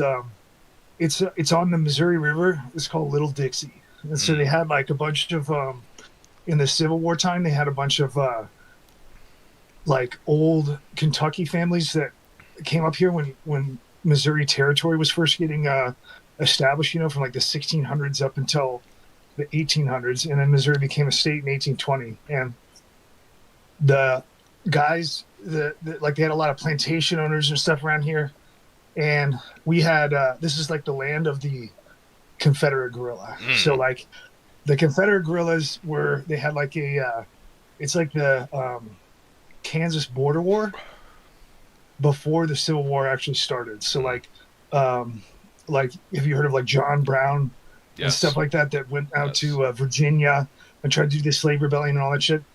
They all came out of Kansas, and the Missouri border ruffians were fighting with them in kind of like it was kind of like a protracted guerrilla war for like from like the 1850s up until the Civil War starts in 1860. And then you just get like out of control guerrilla warfare. Like no distinction. I mean, huge battles, no distinction, like very little distinction between criminal, like murdering people, like fighting huge engagements, raiding and ransacking.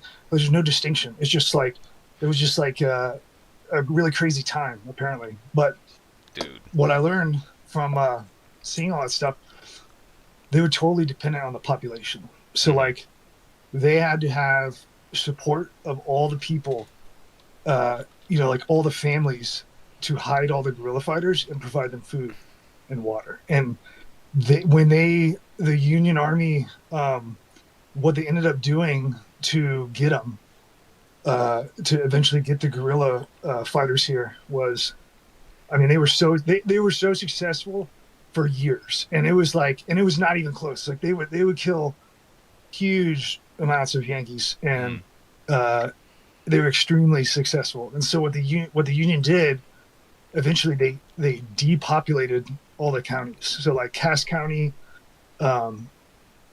which ones was it? Vernon, Cass. I can't remember all of them. All the western Missouri counties, the Union Army depopulated them and then fucking burnt everything to the ground. What? Like every house, every fucking house. They depopulated it. You had to leave. If you didn't leave, they would kill you and burn down your house and assume that you were a Southern sympathizer. And that's how they did it. And that's what they're going to do again, you know? Like any guerrilla warfare that's successful, if you're hiding in the population, like they're going to smoke out the population. Yeah. Because that's what happened before, you know? So it's like the things that have happened here in America historically, they're just, if there were a guerrilla conflict, it would happen again. So like logistics, I mean, bullets and stuff are important, but really like food, like the ability to, you know, if you look at like a platoon-sized element, 20 guys, how are you going to feed 20 guys? Yeah. They're going to have to eat every day, moving around. You know, it's a lot of food. Yeah, more than likely food. for a guerrilla environment, like you're not really going to be able to keep them all in the fucking same spot. That's just, for one, not a good idea for any extended amount of time. Yeah, you got to move them around, keep them separated. Yeah. Quick How the tactical bushwhackers did input. it, they would do They how the thing that I bushwhackers- learned. Oh, good. I just Well, wanted to say that. just gonna say that Go the ahead, Doug. You go. bushwhackers- You talk. Who's going? I can't tell who's going. It's all good. There's a little bit of a delay when there's this many people, but I think, GWAD, you had something to interject. Yeah, I just wanted to say controlling the population is huge. It's the only way to deal with guerrilla fighters. It's what the British Empire did when they colonized places, is they would actually take the population and put them inside massive control camps to basically separate them from the fighters so that they couldn't support the fighters. And that is how you deal with the guerrilla force. That's all I'd say. Now, what I will say about the if I can keep on blowing the bushwhackers horn here, so how they would deal with it is, you know, they did a lot of like, you know, they would use the equipment and the food that they would raid. So like they would raid, I mean, they would raid both Union, but they also raid like Union supporting civilians, you know, and they'd like destroy entire towns of like, if you were a Union supporting village or town, like they're going to raid you. They're going to take every bottle of whiskey and every pound of salted pork that you got in that bitch. They're going to be eating that, you know, on the way out of town with everything up in smoke. And the other thing that they did, which I think is genius, because so these are Confederate guerrillas, but it's not really like that, because these are people that they were fighting before there was ever a CSA, and then when the CSA like became a thing and they were fighting anyway, long story short, if I'm getting carried away here. I don't want to get too into it, but what they would do, because they're behind enemy lines, right? Mm-hmm. So they're in a massive federal zone where the state of Missouri, what they did to get in here, if you're not aware, they took the state government and they put in a puppet government. And then the governor of Missouri had to flee to Arkansas and tried to run a government from there. And then it forced them to join the CSA because the Union put in like a foreign government into the state government. And then they made a foreign army, which was from all the industrial towns like St. Louis and stuff. And they stole the state armory, and they gave it to the new militia forces that they stood up. You know, so it's just No shit. it's very similar to how they like give all that shit to the Taliban, you know, like when we pull out of Afghanistan, it's like, whoops, we just lost all the equipment. Yeah. Like, it's like the same. They've been doing this shit forever. Yeah. You know? But what the bushwhackers did that was genius, because they were behind enemy lines with no support. They just wear fucking Union uniforms because it's like the perfect camouflage. Oh, So man. they had Union uniforms. That's how they moved around all the time. And here's the other thing that really got them was that these are slave families. So what that means, a lot of people don't know this because everybody's brainwashed, but there are like famous slave families around here, like the Nolan family, which is I don't know what they were, some kind of plantation. But so the Nolan family is famous because these are, they're like white guerrilla fighters. Like all the sons are in the regular unit, but then they also have black sons. from the slaves No that shit. are blood. So the United States government does not recognize like the entity of these people. So they're like blood family to the Confederacy. The slave but owners. they're to the Union. They're like contraband. So they let them. So they use their like black family members to be. They were like the lead recon elements. So you got Dude. Union Army with black fighters going in and doing recon. They let them into every camp, No shit. everywhere. They could go around everywhere and just look at everything, unmolested. So fucking big brain, dude. So what I'm hearing from all this, the broad story is that all the shit that I give people for wearing multicam is actually false. All right, fucking yeah. That's right. Multicam just is wanna back, be- baby. So Maxog Like V a also Maxog V also is famous for wearing NVA looking Mhm. uniforms when they were operating behind enemy lines. Also, what's up, Jeb? Say. I mean, like MacV SOG also like commissioned custom-made rucksacks to imitate Soviet or Chinese equipment, like from Okinawa shops, like little like custom shops out there that stitch something together.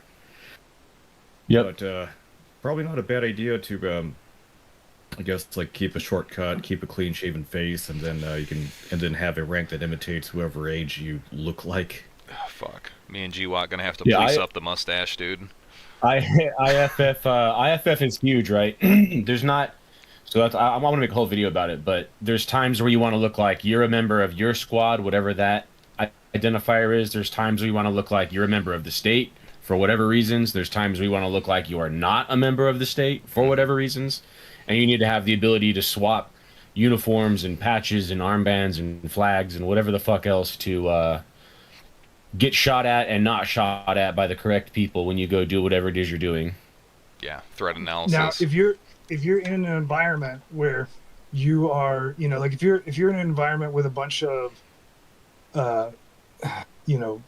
other militia forces that are on your side, but you're not in coordination, that's really dangerous, right? But if you're in an area where you're just like 100%, there's nobody else there.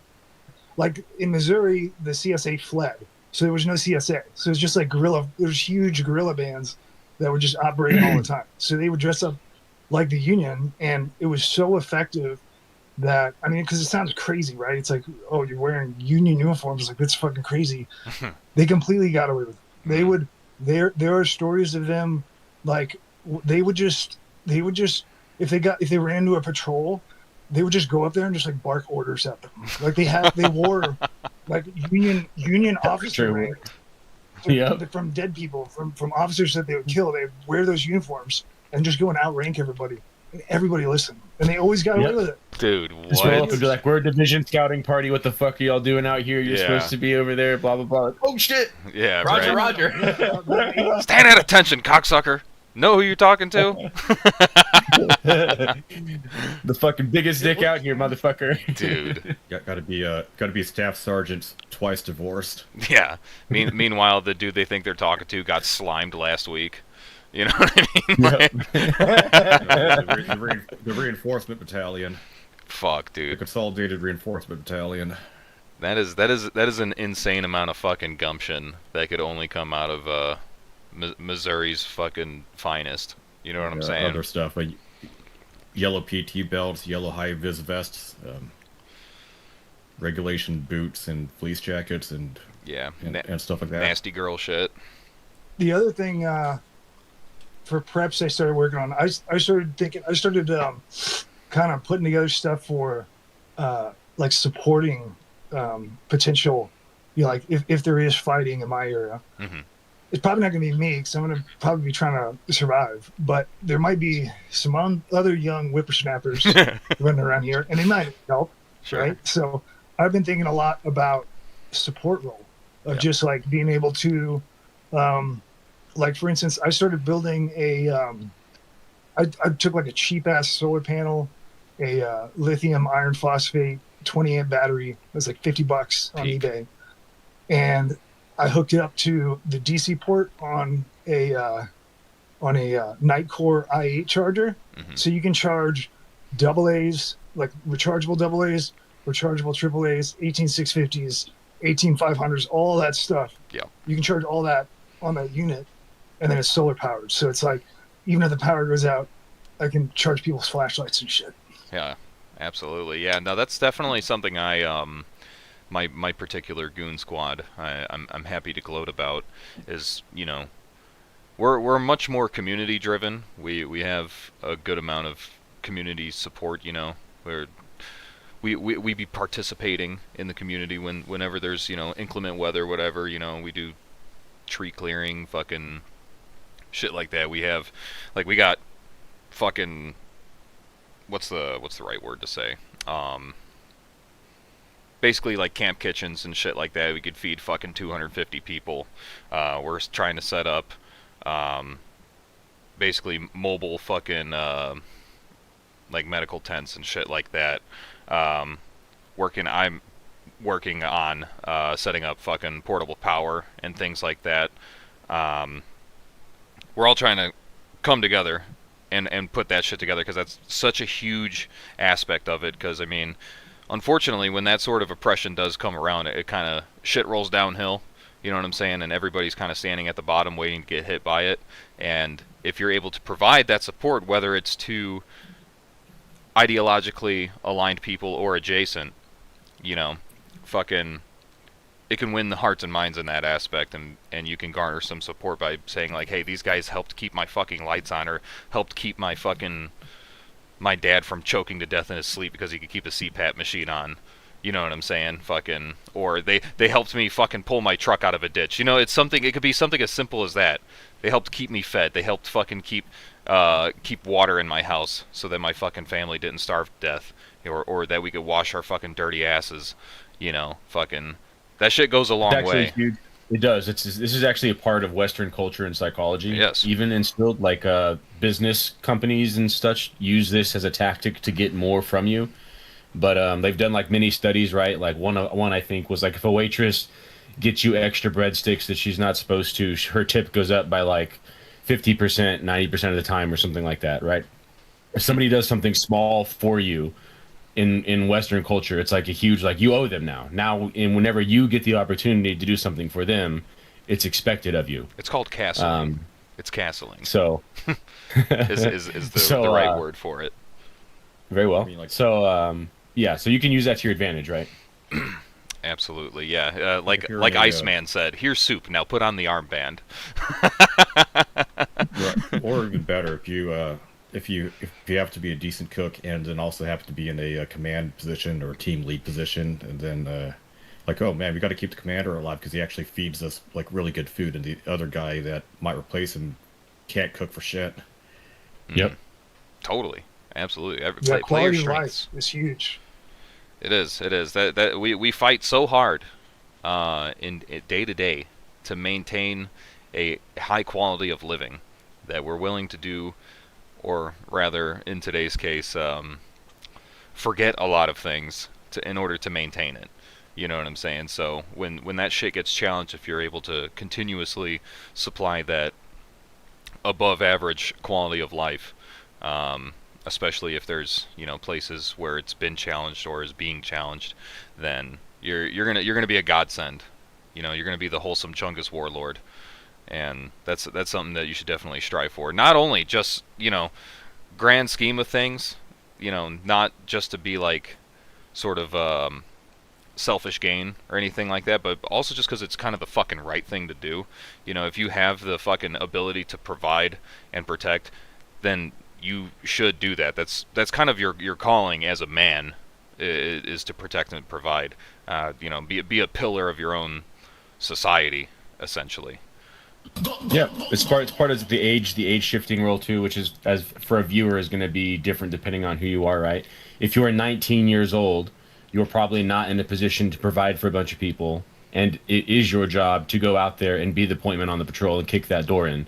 If you're 35, 45, 55, you're probably in a lot better position to provide for a group of individuals, and it's no longer your job to go be the point man and kick in the door. Yes, if you're 30 and bloated, you don't have a place in the trench, unfortunately, or so I've been told. We got a And dono yeah. here from DM Lewis. He says for $5, he says all this talk about gear, mofo's need to develop other skill sets too. Too many one-trick ponies around here. And that's exactly what we're preaching. You know what I'm saying? Is fucking. It's more than just fucking exchanging gunfire with people. It's so much fucking more than that. You know what I'm saying? You have to fucking maintain your fucking your skin suit. You know what I'm saying? In order to even get to that point. If God forbid you have to get to that point. You know what I'm saying? Fucking. But more often than not, we've seen just in terms of a broad scope, a broad preparedness scope. You know, the threat of that sort of violence is not going to be a one-size-fits-all sort of problem for a lot of people. And God bless, that's a good thing. So, you know what I'm saying? Develop those fucking skills and develop those assets and resources and push it beyond more than just being able to provide for yourself. Because more likely than not, y'all have fucking family. You guys have fucking people that you care about and people that care about you. If you can fucking keep them alive, that's, again, like I said before, your fucking job. That's your job as a man, I think. Which I don't know if that's a weird take or anything like that, but you need to Shouldn't fucking... be. No, it shouldn't be, right? Like, but I feel like, you know, people look at the whole preparedness sort of lifestyle, I'll call it, and kind of only apply it to themselves. You know what I'm saying? That's where people like sort of get lost in the sexy stuff. You know, the guns and kit and nods and rucks and all that bullshit.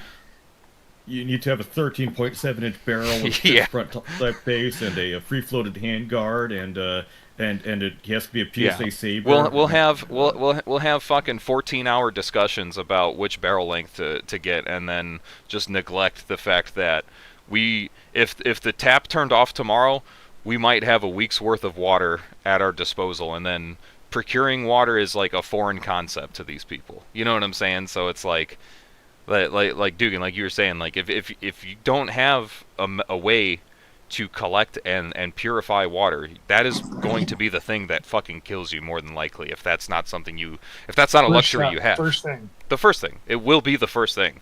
Mark my words. Like, fucking, I think, I can't remember where I was reading it, but if the power grid went down in the United States, okay, it's assumed that I think 2/3 to 70% of the United States would die, simply because they don't have the knowledge or the fucking assets to be able to procure and sustainably fucking keep procuring fucking food and water for themselves and for each other.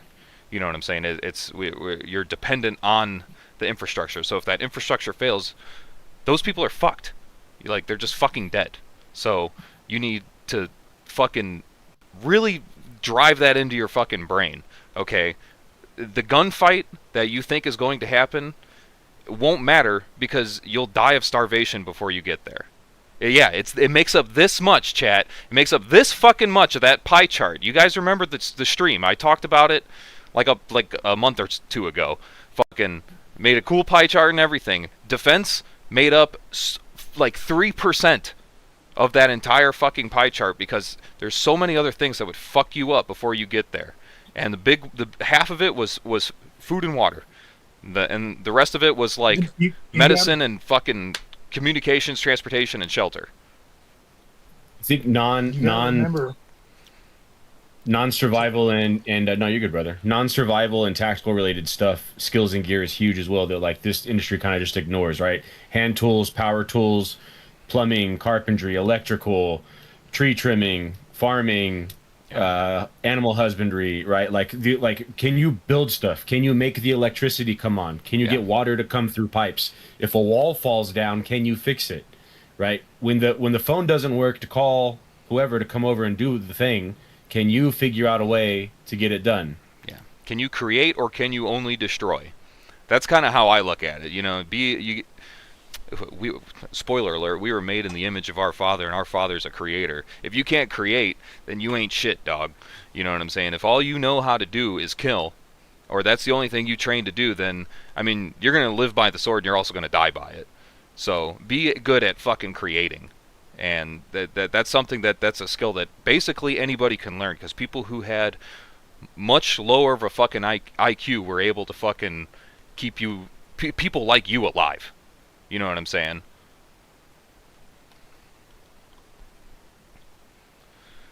Oh, my goodness. Omni Brian, $5. He says, absolutely. Skill/knowledge outweighs all of the gun slop, etc., etc.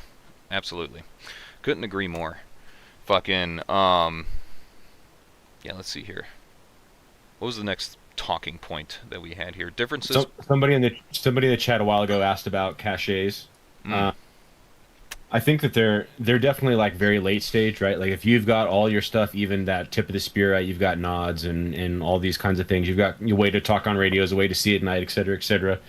And you want now contingency plans. I think caches are good. It's going to look different for everybody, right? If you're in the suburbs, which was where most people live, you probably don't need to go bury something in your local recreational park and hope that that's going to be there for you later on. But you could, keep a chest of stuff at your parents' house or your friend's house or in a storage container or whatever, right? Keep, 2 or 3 different locations in case your house burns down or the Gestapo comes and you have to turn all your stuff in. Well, you've still got, the trusty old Mav 88 and a box full of shells in a canteen or whatever at your pop's place up in his attic or something like that. You know what I'm saying? But, yeah. So go for it. On the topic of caching, I'm not very good at doing it myself just because I'd either be in an urban area where digging down is more, or doing anything more likely have that be stolen by the homeless in a few hours.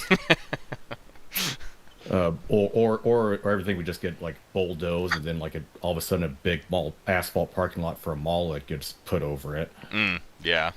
And then you got to John Wick your way into it, sledging into a cache. With a portable jackhammer.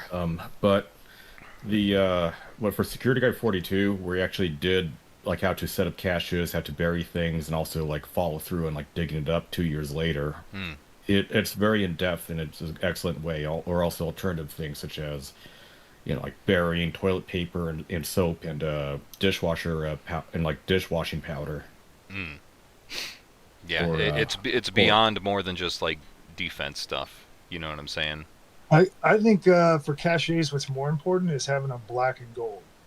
You should have more than one. You should have 2 spots that are generally opposite direction in case you have a threat from one direction to go to just survive. Because if you're, if you can't go anywhere because you just never considered it or never scouted it out and you're just not prepared, then you're going to be overwhelmed by any type of I don't know what the scenario would be, but if you're getting raided and swept and they're arresting military-aged males and you're just that's not what you're on your calendar today. You need to do shit, so you got to get away for a little bit. Just having somewhere to go, if it's urban, just like another house. Yeah, as to simple hang as. out in. One thing that is a bit understated, and something that anyone can do with a small amount of equipment. We all have computers, we all have internet, we all can look at pictures and look at maps. Is intelligence, specifically an adversary, gathering intelligence on adversaries, who they are, how strong they are, what sort of vehicles they have, what weapons they have. Are they proficient in these weapons? Are these weapons entry-level basic stuff? Is it a Bear Creek blaster, or is it a Daniel defense with all the bells and whistles and gizmos on it? Yes, you are the subject matter expert on that. Is it on a riser? That means they may have night vision capabilities. How many people out there with bump helmets, and how many of them have either night vision goggles or addressed to shrouds just bolted onto the helmet? Something to keep in mind.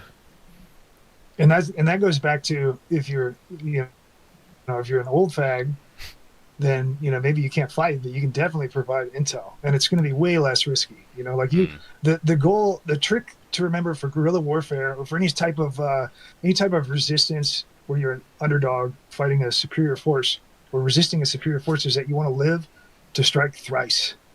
That's the idea. You don't want to put all your eggs in one basket and go all out in one operation that's a Hail Mary, because it's just never going to work. It always has to be in your favor. You have to know where your enemy is, where you are, understand the combat disposition of everything going on to even have a successful strike, and you have to have overwhelming advantages to do a successful strike. So the way you do that is you just have a bunch of civilians that are just, they're not fighting, they're giving intel. So if you can provide a lot of support to, just knowing, it doesn't even have to be combat. It could just be like, well, there's I don't know, there's a unit coming through here, sweeping through, picking people up, arresting people or whatever, harassing people, and just getting the word out so that people know that ahead of time is huge. Yeah. The guerrilla fighter wins by not dying, not necessarily by, one decisive fucking operation or mission or anything like that. It's the old adage of you can't kill an idea necessarily. So as long as there's fucking people that are still alive that believe in that, you know what I'm saying? Living to fight the other day, the next day is it's completely strategy necessary. of endurance. Yeah. You're trying to out-endure the enemy. Mm-hmm. Yeah, you have more opportunities to make decisive strikes and win hearts and minds and fucking undo the fucking damage that an oppressor of any type has done by ensuring that you yourself are not a fucking flash in the pan, or that your adjacent ideologically aligned individuals, groups, assets, whatever, are alive and sustainably alive. So very, very important shit. Yeah, don't be a crash out. That's not very guerrilla coded. You know what I'm saying? Is to lose it all. That's a suicide mission, and that does nothing for you. You just kind of look like a psychopath often in the modern era. Another thing, I wish Bones were here, but terrain features, like how things are, what sort of shelters there are, micro-terrain for cover, or possible infill, exfil routes for both yourself as well as your adversary. Have you ever did you spot someone like in their sedan gets high-centered on a dirt berm when they're trying to go across like a hill? Something to keep in mind. Indeed. Yeah, I think the information war is something that's rapidly developing. Obviously, we like to try to look to history for sort of guidance on how to handle our modern issues and stuff like that. Somebody brought up from your community, GWAT, talking about the growing surveillance state. Right, proliferation of flock, and things like that. It will make it will. I won't say it will make it impossible. Not good. It's not good, but it's its own new subset of challenges to overcome for, say if there was a group, hypothetically. It makes like obscure guerrilla type stuff more difficult for sure. But if overt fighting ever happened, that would be irrelevant, right? We would just like every camera is an eye and every sensor is a nerve. For sure. I just think that if overt uniformed fighting happened, which I'm not even saying that it would, or that's what I expect, but if it did get to that level, those things, we just destroy those things, right? The rebellion areas would just destroy all security cameras. We don't do security cameras in the rebellion zone. Not allowed. What's going on in the UK? Yeah. I mean, yep. I like that. I think that's a good thing to do. It's pretty cool. What's going on over there? What's going on over there? Yeah, they're doing this thing.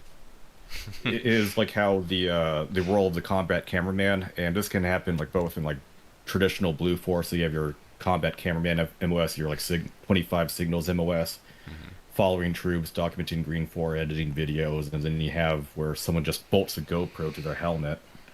And as long as you don't get slimed, then or your Wi-Fi feed gets intercepted, then you can provide valuable intelligence and also a way to provide good, psychological operations to benefit yourself, as well as providing counterintelligence against your adversary. One thing is that, as provided that your everything doesn't get intercepted, your GPS coordinates or whatever on that device gets leaked out, or the entire camera or SD card gets captured by the enemy, that'd be really bad. Yeah. Also, as we demonstrated over in Ukraine, you can get viral Telegram videos. It's great for the propaganda machine.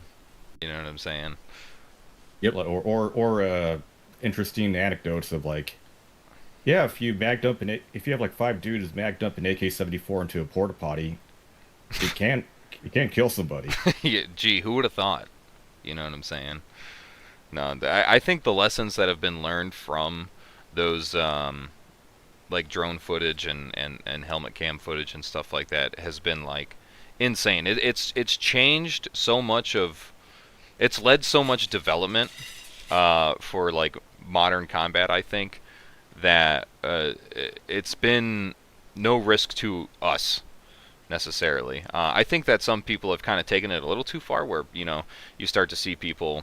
I mean, we saw this in the GWAT era, in the early days of very rare helmet cam footage of dudes wearing first gen GoPros and shit like that. Sort of just mimicking the things that they saw and being like, yes, this will apply here. I think you have to have a little bit of a upgraded level of cognizance to sort of plug and play what works and what doesn't work for your particular situation, or maybe shelf it and be like, yes, this will work if X then Y sort of deal. You know what I mean? So Yes. I mean, with that, you have other situations with cameras playing a role in the public notion and public support. For example, you have police body cams, and now you have like the people like making like Midwest safety videos and all sorts of stuff, earning a lot of money from ad revenue, and also for a net positive in terms of police public relations. And then you have other stuff as well, where like Insurgent Red 4 in Iraq, where you have like your ComCam or Infowar team with like a camcorder, and then you have like your other guy or fighter with like a sniper rifle or RPG, and they end up like conducting an ambush, which can provide a great morale value and for whatever cause they are doing to their intended audience. We saw the terrorizers do this against us in the GWAT as well, right? Whenever they would set up their IEDs or do their sniping, they would always have a video camera set up and do their Haji music and praise to Allah as they blew up a Humvee, and then share that DVD to all their homies. dude, I'm sure that was gangbusters for recruiting. Like gangbusters. Like there was one thing that kind of great propaganda for the enemy, but ended up actually becoming good to confirm for American forces. Is at one time like a sniper out there over in Iraq. This is like in like 2003 or 4. So sniper with like a Dragunov or a PSL shoots an American soldier, and then a soldier collapses, and then he's able to like run away and get behind cover and get out of dodge. And it turns out like the OTV vest he had stopped the sniper round. Yeah. But then the insurgents were able to be like, oh, he got knocked over, we killed him. But it turns out actually it was body armor saves lives. Who would have thought? Fucking. Let's see here. I'm going to take a piss real quick. You guys can continue the conversation. I will be right back. Give me 3 seconds. I'm gonna grab a water.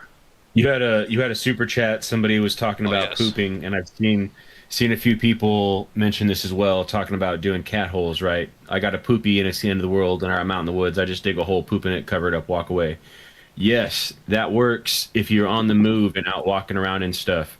But if you and 4 of your best friends are going to sit in the same spot for a month or a year, that's a lot of shit. You're going to run out of places to dig a hole and bury it. And you have to come up with another strategy. Yeah. It gets outrageous really quick. Yeah. What do we do with all this poop? Oh my goodness. We've salted the earth with all the piss that we've been pissing, dude. All right, everybody put butt plugs in. We got to start recycling it. I was in I was in a an engineer unit, for like it's like a boom engineer unit, right? But we were in a Navy sector, so we worked with we'd have CBs out there sometimes, in the middle of the city of Ramadi, Marine Corps stuff like that, Iraqi Army, we'd having Iraqi Army detachments, and they would the commander of whatever the cop that we were setting up temporarily, he would, like the pissing, the shitting and the pissing becomes completely out of control within the same day. So if you get there in the morning, within one day, by the afternoon, they came to our RPL and they were like, yeah, so we're gonna need a bathroom solution here. And we're like, what do you want us to do? You want us to like crater a hole in the ground? Like, what the fuck do you want us to do? And we were just Johnny on the spot, man. We took PVC tubes and just pounded them into the dirt and had everybody stick their dicks in PVC tubes, pissing us. Yep. That is literally, it's like the second thing, right? You get to a spot, you set up 360 security. The next thing you figure out is where can people piss and shit at? I mean, isn't it like a common occurrence of like taking like those wide mouth Gatorade bottles, fill it full of piss while you're in your vehicle, and just like chuck it at some Iraqi kid? Oh, it's huge. That's Yep. outside the yeah. That is one solution for the piss. Throw it at the ops. There was an army solution that was, or a military, a DoD solution that was I think it was called the wag bag. It was like this green plastic bag, and it came with like a little plastic toilet. And they would, I don't know who they would issue this to, but there would always be somebody, like some officer would come out with the wag bags and set them up, and you would shit in these plastic bags, and then you would like zip it, and then you just like. Just launch it over the wall, bro. Was there an unfortunate incident where one of those like just breaks? Oh, dude. I never saw them break. They always chuck pretty good. They worked as intended. They're made out of some solid plastic. Yeah, they figured that out. It was like an MRE bag, but for poop. Dude, yeah. I was in a reconnaissance unit, so a common practice for us was shitting in MRE bags and putting it back in your rucksack. Dude, oh my god, bro! It's just like, I'm like, we're gonna get fucking compromised, bro. We literally are. We're literally like a roaming fucking shitter, bro. Like we're a roaming fucking blue room. Like tuna Porta Johns walking through the fucking forest. Oh man! I mean, like dude, that. I mean, at that point, just that's like the shove empty whatever is into a jar, then you improvise hand grenade.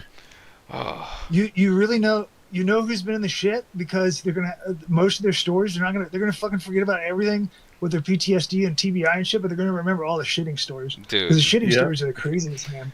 Yeah, I had you would one often. time, I was on OP 294 in Ramadi, and we were in a 113 little track, having to sit on this OP and watch an intersection. And we started taking sniper fire. And so it's like they're trying to shoot the driver. So we have to close up the hatch. We're all it's like 6 guys in here. It's a static OP. So like we can't, and the perimeter is like, it's like 300 meters, 400 meters to the nearest building. It's like a giant open intersection area, car driving by all over the place. And there's somebody just like, they're just like way back in like an alley. You just have like a perfect position. You're just like, and just like shooting at us, right? And so we all get buttoned up, and then we had this guy who's this huge fucking, he was like he had to be like 230 Italian guy. And he was like, oh man, I got it. Like right before this happened, everybody busted out we busted out a box of MREs. Everybody's picking out their favorite MRE, chowing that shit. And then we started taking some sniper fire. Italian bro, his name was Q. Q is like, I got a shit right now. we all have to just take our breath in the fucking track. Oh my god, no. He's just in the center, holding onto the TC rope. He's like sitting in the MRE box with closed hatch. And then we have to just open the hatch and just like throw the shit out and taking sniper fire the whole time.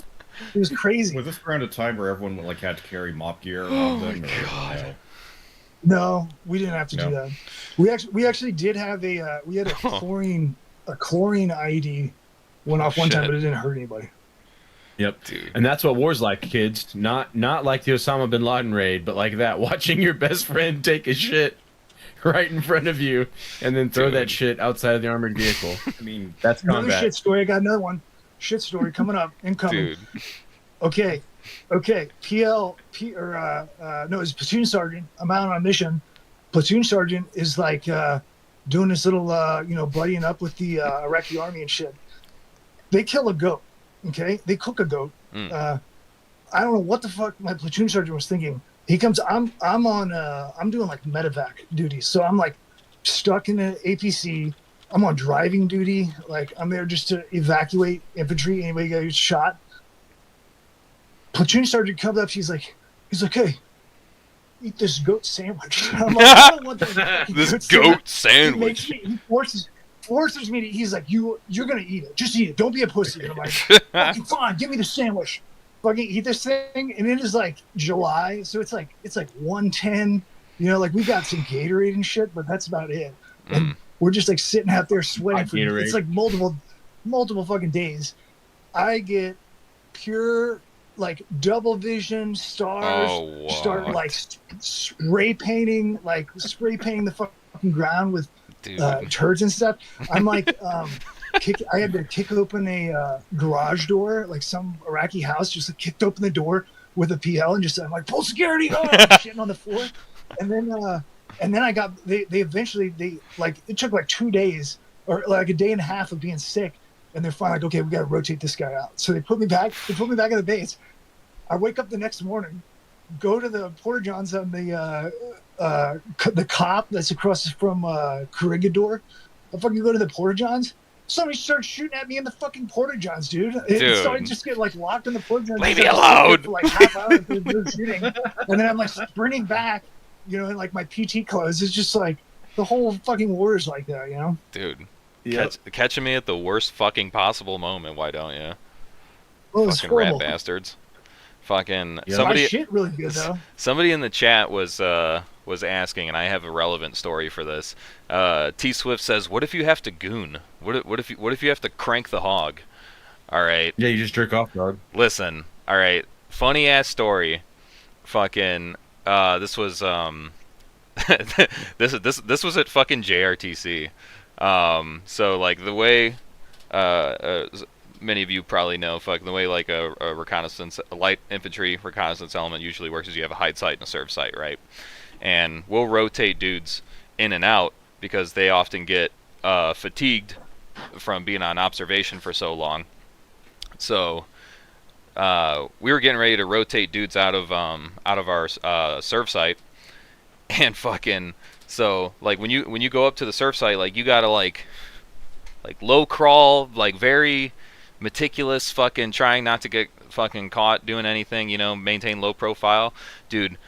We're crawling up to the fucking serve site to swap out 2 dudes, and the fucking TL, won't say his name, but fucking he was like laying on his side in the serve site, dude, and broad daylight, mind you, fucking broad daylight. Mac just salami. He's just like face in a bush, just fucking going nuts on his shit, dude, like with his back to just with his back to us, dude. Like we're just like crawling up, he's just like fucking going crazy on his shit, and like, dude, you're there, and we're just like oh my god, you gotta be fucking kidding me, dude. Like you just gotta wait. You don't want to fuck up the flow or nothing. Like, isn't it like if you're gonna do something, you wear a poncho, whether it be like smoke a cigarette or something else? I mean, dude, after a while, Because you it's just opaque. I guess and you it just can don't give a it can fuck hide after your a while. signature. You just said fuck it. Did you get up there and you're like, okay, I think he's done. You like crawl up there and you're like, okay, we're here to relieve you. And he's like, oh. Yeah, he's like, fuck! Dude.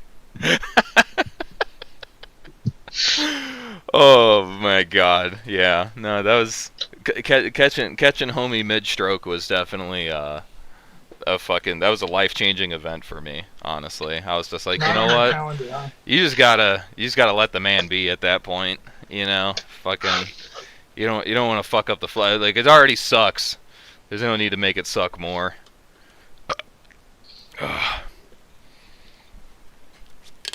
Now you save that shit for the porta-john usually. You know what I mean? You don't want to. You don't want to fucking. You don't do it in the. God forbid, in the middle of a serve site. You know. Don't borrow someone else's hand tied and the pages are glued together. Yeah, type shit. You don't. But you don't even got shit to look at.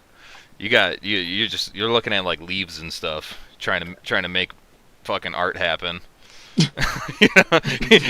got map markers. Material around. Map markers on an overlay. Some magazines or something. It's like Man, what the fuck is this one guy in FPL? your, It looks like a naked woman, you know. Man, having that one guy in your like a squad is able to draw enemy titties on like a piece of MRE cardboard Dude, with a marker. Oh, brother. pay that man money for his services if you got to. Bones, welcome back. Fucking good to see Hello. you. Welcome back, homie. We're talking about fucking cranking hog and shitting in the field for survival reasons. They're important tasks, you know. Yes. If you can't take care of your animalistic human needs in the field, there could be one distracted honky out in the woods. Yeah. Yep. Dude, won't be able to fucking think you straight. You see like a rocking chair, and then like you squint your eyes and like, damn, that is hot. Yeah, I like that. So You're coming So home. Although I think you should what just you go. You should just go cold turkey in combat. So then you're like extra pissed off. Yeah, extra aggressive. Test I've never been, matching. dude. I even jerked off in boot camp, dude. I've never not been Dude, a cranker. I got caught so bad one time in basic, bro. So bad. Like dude, alright, so this was like the final like stretch, like the final 60 days, you know what I'm saying? I think we had just gotten back from the final FTX or whatever, so people are showering, fucking, you know, getting themselves right. Fucking dude, I went and took a shit, and like I had the privacy, you know what I'm saying? Privacy as in a closed door between me and like fucking, you know, 50 dudes. In boot camp, our toilets were just like open toilets Yeah. in an open room with no walls No. in between them. Yeah, Army So you guys had Army stalls? had stalls, luckily, in our Nice, dude. bays. Good for you guys. It was fucking Kino. And dude, I was just like, you know what? I'm like, I got 30 seconds. I'm gonna fucking let one rip. You know what I mean? And Oh, yeah, fucking, dude, I when I say I got caught so bad, like it was everything but just actively looking at my dick in my hand. You know what I mean? Like fucking, I gotta like scoot back so you can see. Fucking, I was like, fucking, you know how when you shit, you normally do like elbows to knees. And you're just like sitting there fucking pushing an optimal shitting position. Dude, I was leaned back, fucking feet out. Feet sticking out from under the door, bro. Feet sticking out from under the door, heels on the ground like this, dude. Fucking beating my shit up like it owes me money. And fucking, dude, they were like, what are you doing? And I'm just like, I'm taking a shit. They're like, yeah, with your feet out like that? I don't fucking think so. And I'm like, fuck, dude. Like, god damn it, you fucking got me. Like, what do you say? I'm like, yep. Fucking, anyway, done. You know, fucking get out of there. Just double down. Just Yeah. Just, no. No. Yeah, Like, dude. Keep talking. I'm almost there. That's boot camp shame, dude. By the time you get in, by my second deployment, I was on a 22nd MEU, and I was on a ship a little bit on my first deployment, so I already knew it was up. So for this long haul on a ship, I ensured that I got the top rack. Capital. So the top of they're like stacked 3 to 4 high, depending, and there's like no room, right? You're like can't even sit up, right? You can't even like have a laptop screen all the way up in that motherfucker. Dog. You're just like stacked in there. But the top rack is a top rack, and there's like a little, I don't know why they built it this way, but in most of the ships there's like a little gap that you can like sit up, and then you're like sitting up, your head is like up with like the pipes and shit, but then the top of the rack is like a desk almost, if you will, right? So I was aware of this situation on my second deployment, so I brought a whole desktop computer with me, like a complete fucking asshole, because I am. Like And I ensured- with the peripherals. Yeah, a whole setup. Dual And, monitor. Yeah. It's a single monitor, but damn near. Right, the whole deal. Yeah, not just being so- considerate and having the portable DVD player and the book of DVDs. No. Well, Fuck no. it was I far mean, enough along in everybody's technology that from home and we had everything. hard drives, right? So all of my I was able to put a bunch of stuff on data before I went there, and but DVDs still were around at the time. This is the whole year of 2011 was that deployment, and so anyways, I get top rack. I fucking duct tape my desktop computer and screen and all this shit up there to ride the waves of the Atlantic as we cross it, and I fucking just jerk off, dude. I don't give a shit. I have tons, It's many time. terabytes of porn. It's just everyone can see. You come down my aisle, it's just up Dog. there. You look up, it's fucking the porn symposium, and many, Public display. People, yeah, many people would partake as well, right? So you could close the curtains. So you couldn't see my wing, right? I'd be in the rack, sitting up, so you could see like from my chest and the screen and everything. But you couldn't see any of the actual business. You were going just down. playing And bongos, dudes dude. would be like, yeah, dudes would be like telling me Fucking what video to put on or whatever every now and again type shit, you know. turn it It was a up. good time. Had to be there for the We can boys. get on this. Fuck, dude. Oh god, that's fucking hilarious. No shame. Absolutely no Diabolical. shame. Like, we all know what we're about here. Come on now. Yeah, it is what it Bones will is, fellas. share a field nut story if you'll be Yes. so humbly kind. Yes, dude. Fucking Um, bones. May or may not have been at NTC recently, and Recently? you know, they're like, oh, don't turn on your phones.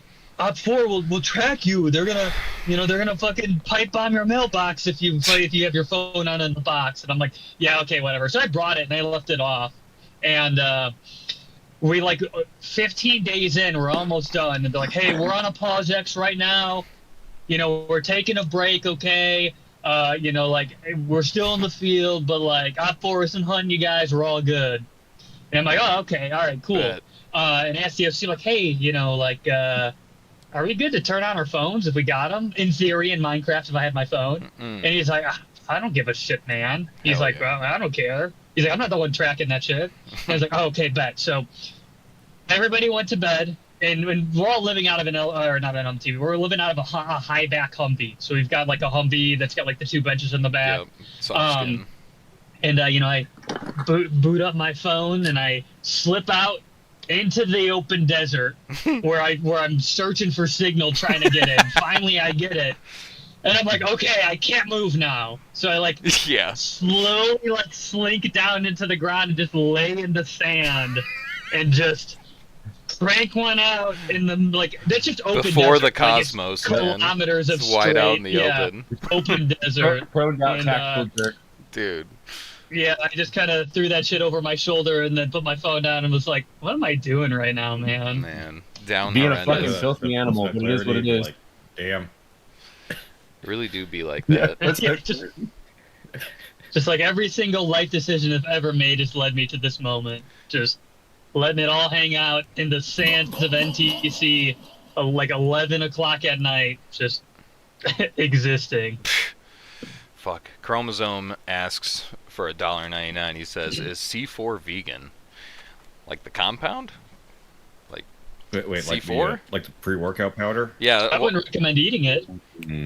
T4, the I mean, I pre-workout. thought it was like a laxative. Like people just back in Vietnam will linger, get diarrhea. From, I was gonna like, say, eating, I'm sure C4 people have with eaten it, Supreme right? rolls. That's a real thing. It's Yeah. not like you just shit your brains out. You can get sick. Though. Nice. You can get chemical sicknesses. From Oh. Well, there you Makes I mean, go. it makes sense. You're like What a eating an shocker. explosive compound. So there you go. It's vegan friendly because you get sick and die when you eat Yep. it. It's in line with vegan ideology. Yeah, it's perfect. You know. I mean, just chow down on those. If you don't care, just chow down on those humanitarian rations. They're like $3 from like surplus stores each. Oh, I love those. I love them. I don't stack Yeah, regular OG's MREs. favorite. I do. I'm fucking HDR's biggest fucking enjoyer. Honestly, I deal with Like I it. tried like eating like the lentil stew, and it tastes like. You ever had natto before? It's like a Japanese like. I haven't had it sticky before. I know bean it thing. looks like shit though. Yeah, no, it looks like shit. I don't like it, but just like everything's just sticky and stuck together. It's Yeah. like imagine like a Rice Krispie treat, but instead of it being It sweet looks and like yummy, it's just like bitter 100 and Japanese weird, men slimy. cummed on a bunch of beans. That's kind of what it looks like. Yeah, Mm. It's Yeah. horrendous. It kind of, and from what I hear, it tastes like it too. It tastes horrible. It's like it I don't too. like it. You guys ever have a Allegedly. halal MRE? I Allegedly. had one for the first time, and it was it was actually Halal pretty good. MRE? What the The fuck? coveted halal MRE. Dude. Yeah. Well, Why that's- is that even a Back to thing? spicy. Well, that's what Halal, HDRs get are. the fuck out of I my don't know the rules, military. man. Humanitarian rations are fucking halal. They're kosher. They're supposed to be the most inoffensive fucking food that you can consume Yeah, that makes anywhere in sense. the world. It's not an MRE though. It's a humanitarian Yeah. ration. I know it's like the same thing, but they actually have like for the soldiers halal MREs. Yes. Look up halal MRE. It's a whole box that are specifically halal. No shit. Yep. I believe they're clear. Instead But of so the quality of them though is a lot higher than regular MREs. So like when you Focus find approved. them, people rat fuck them because they're just a lot better quality than the regular MREs. Chat's going nuts saying that they're fucking goated right now. So not Yeah, only are people- we feeding the Muslims, but we're feeding them even better food. Wonderful. Interesting. Yep. I mean, like, The best I mean, with like MREs. your the interpreter is best like thing your was most valuable dude, so don't want to piss him off. the Must best was have when it to- used to be. You remember like the old the fucking veggie omelet, the veggie omelet MRE. Oh, in the old omelet. packs? Yeah. I You remember what I'm talking I about? never. Mhm. They were Veggie cycled omelet? out by the time I We used to went, love. but, We used to. Let the man speak. Everybody picked the guy that they didn't like. You know, like in the field. Like there's this guy one time in Sapper School. He went the entire Sapper School. Everybody only gave him veggie omelet. There was Dude. nothing else. He was just eating veggie omelet MRE. 3 He was meals like, a "Oh, day." Kill me!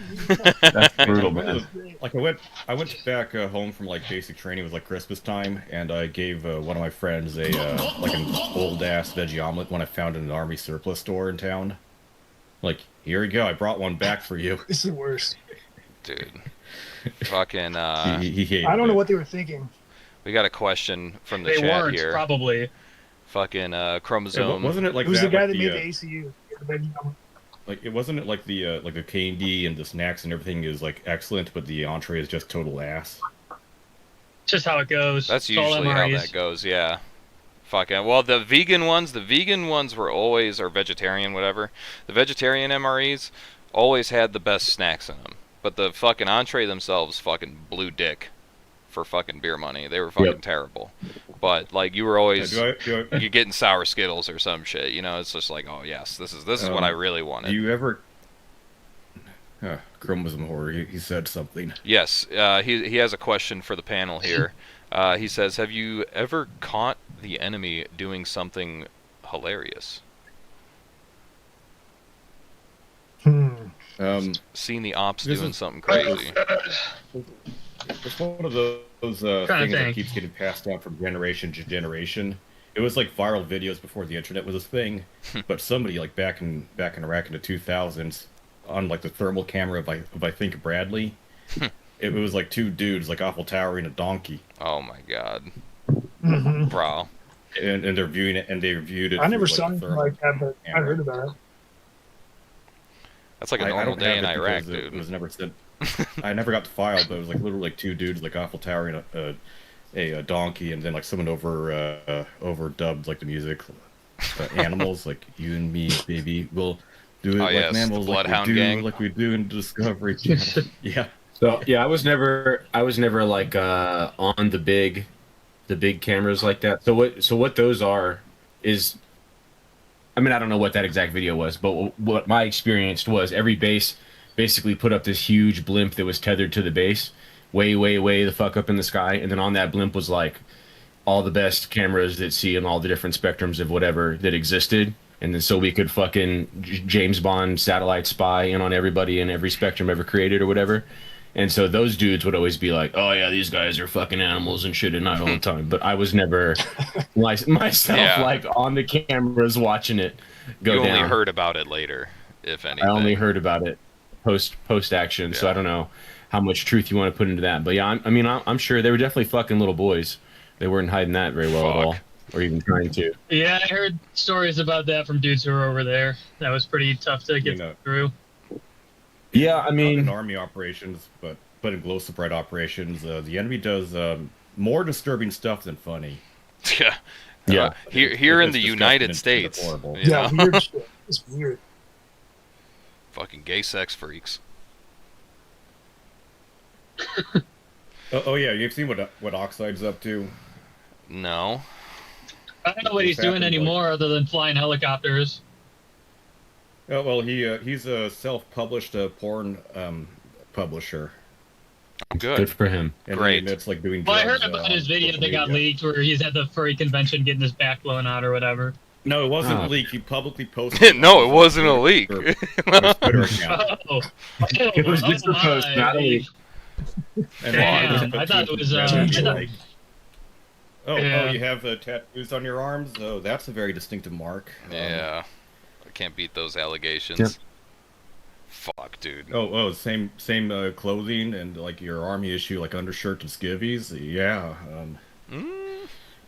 At a furry convention, bro. No less. That's way to shoot yourself in the foot.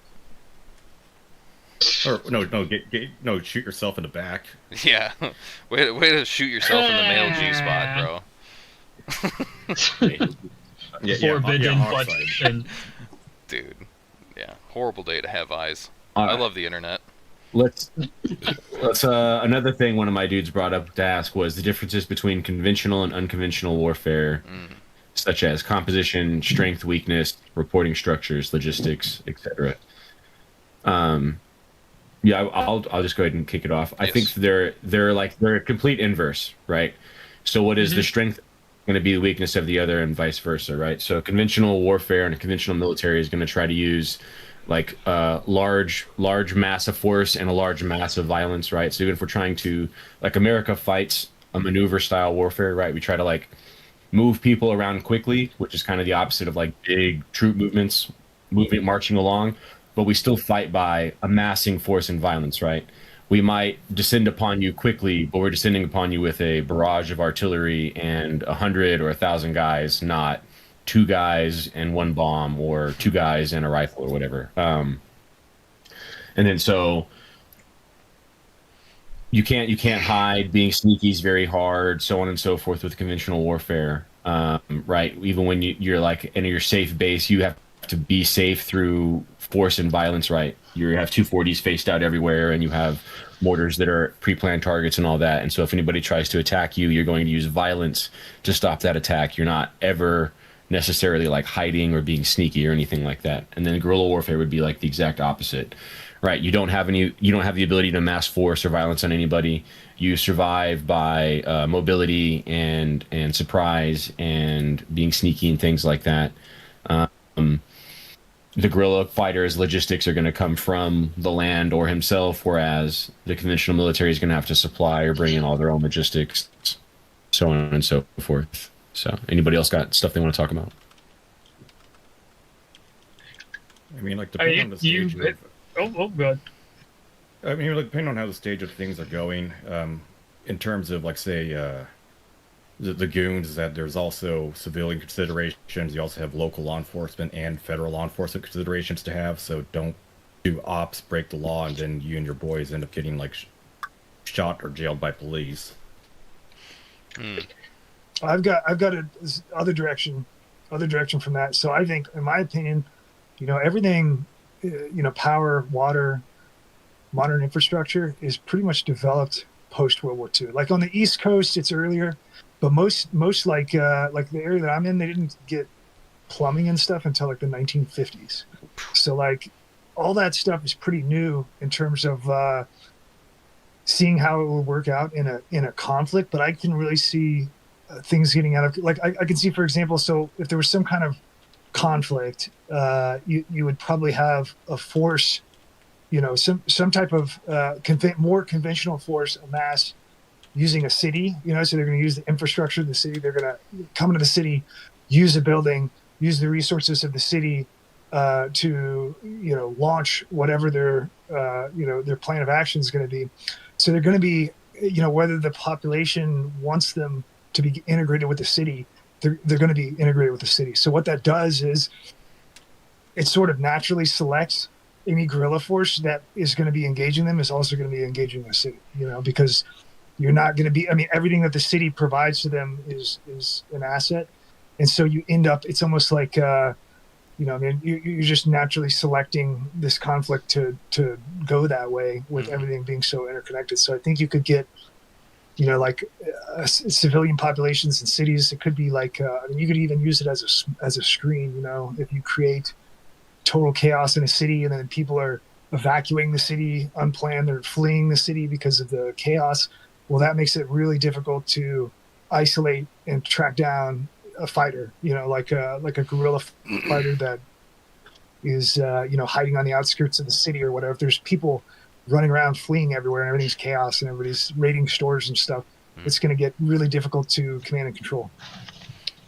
Especially if you're effectively using caches and uniform changes and things like that. You know what I'm saying? Fucking get lost in the fray. Simple as fog of war in the immediate moment.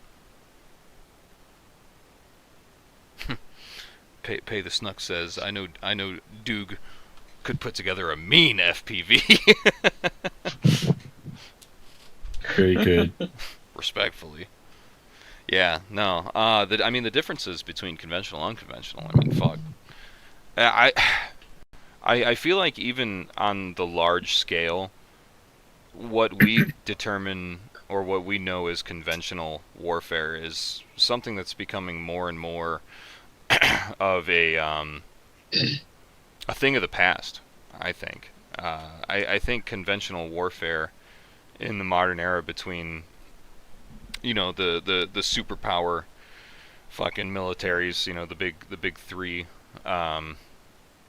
sort of, it wouldn't be anything like what we think, like World War II, fucking anything like that. You know what I'm saying? Like the days of throwing men at each other in a meat grinder are fucking basically gone. You know what I'm saying? The wars. The sword is mightier than the shield right now. Yeah, the weaponization of technology is something that we're pouring tons and tons and tons and tons of fucking research and development into, and countering those measures is kind of the big one right now. Is sort of like we have this problem, and that is technology as a weapon is so fucking capable that fighting against it and defending yourself against it is sort of the problem. It's too efficacious is the issue.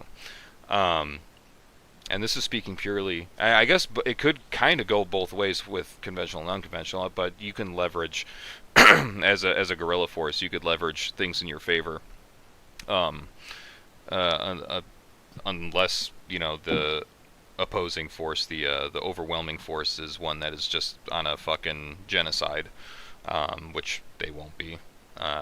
You wouldn't necessarily, you could still fight back pretty effectively against it, like with the whole surveillance stuff and all. Like GWatt said, as soon as there's any major kinetic stuff going on, it's like a lot of the surveillance stuff, at least the surface level stuff, going bye-bye quick. You know what I'm saying? It's the first things to get targeted, and it's pretty low risk too, all things considered. And hypothetically, I mean, even if we stop living in houses and start living in quads or whatever, maybe not us unks, but the youngins or whatever, right? And it's like, yeah, cool. This is our base. There's 20 of us here with ARs. We have a night watch. Come arrest me. Yeah. See what happens, right? And you just turn life into a PB. Then it doesn't matter whether they know where you're at or not. Yeah. I'm sure the counter to that is they could just fucking scud missile you or whatever. But there's lots of. And that's what I was saying. Leveraging things for that overwhelming forces that you kind of have to force them into a morally binding situation. In my opinion, you don't separate yourself so far from a civilian populace that you become an easy target. You become an easy and excluded target. Which is why guerrilla forces always live in the city, not out in the woods. Yeah, like Duke said, it's where the fighting is going to happen. It's not necessarily out in the woods, because then they could leverage all of their assets against you without any repercussion. The opposite end of the spectrum is if you do it in the urban environment, then it's like it slows things down for one, and two, it fucking immediately complicates a lot of fucking plans and shit like that, because it's like there's so many more considerations with movement is a big one. Communication, fucking PID, fucking the civilian consideration for fucking MedTC, you know what I'm saying? Fucking it becomes a huge factor, huge factor. And the it's when uniform things get thing, messy. the uniform thing is huge because I'm fucking telling you, like I've seen just in conventional war, I've seen instances where Bradleys have been from out of town and come through and like accidentally shot up an OP, you know, Dude.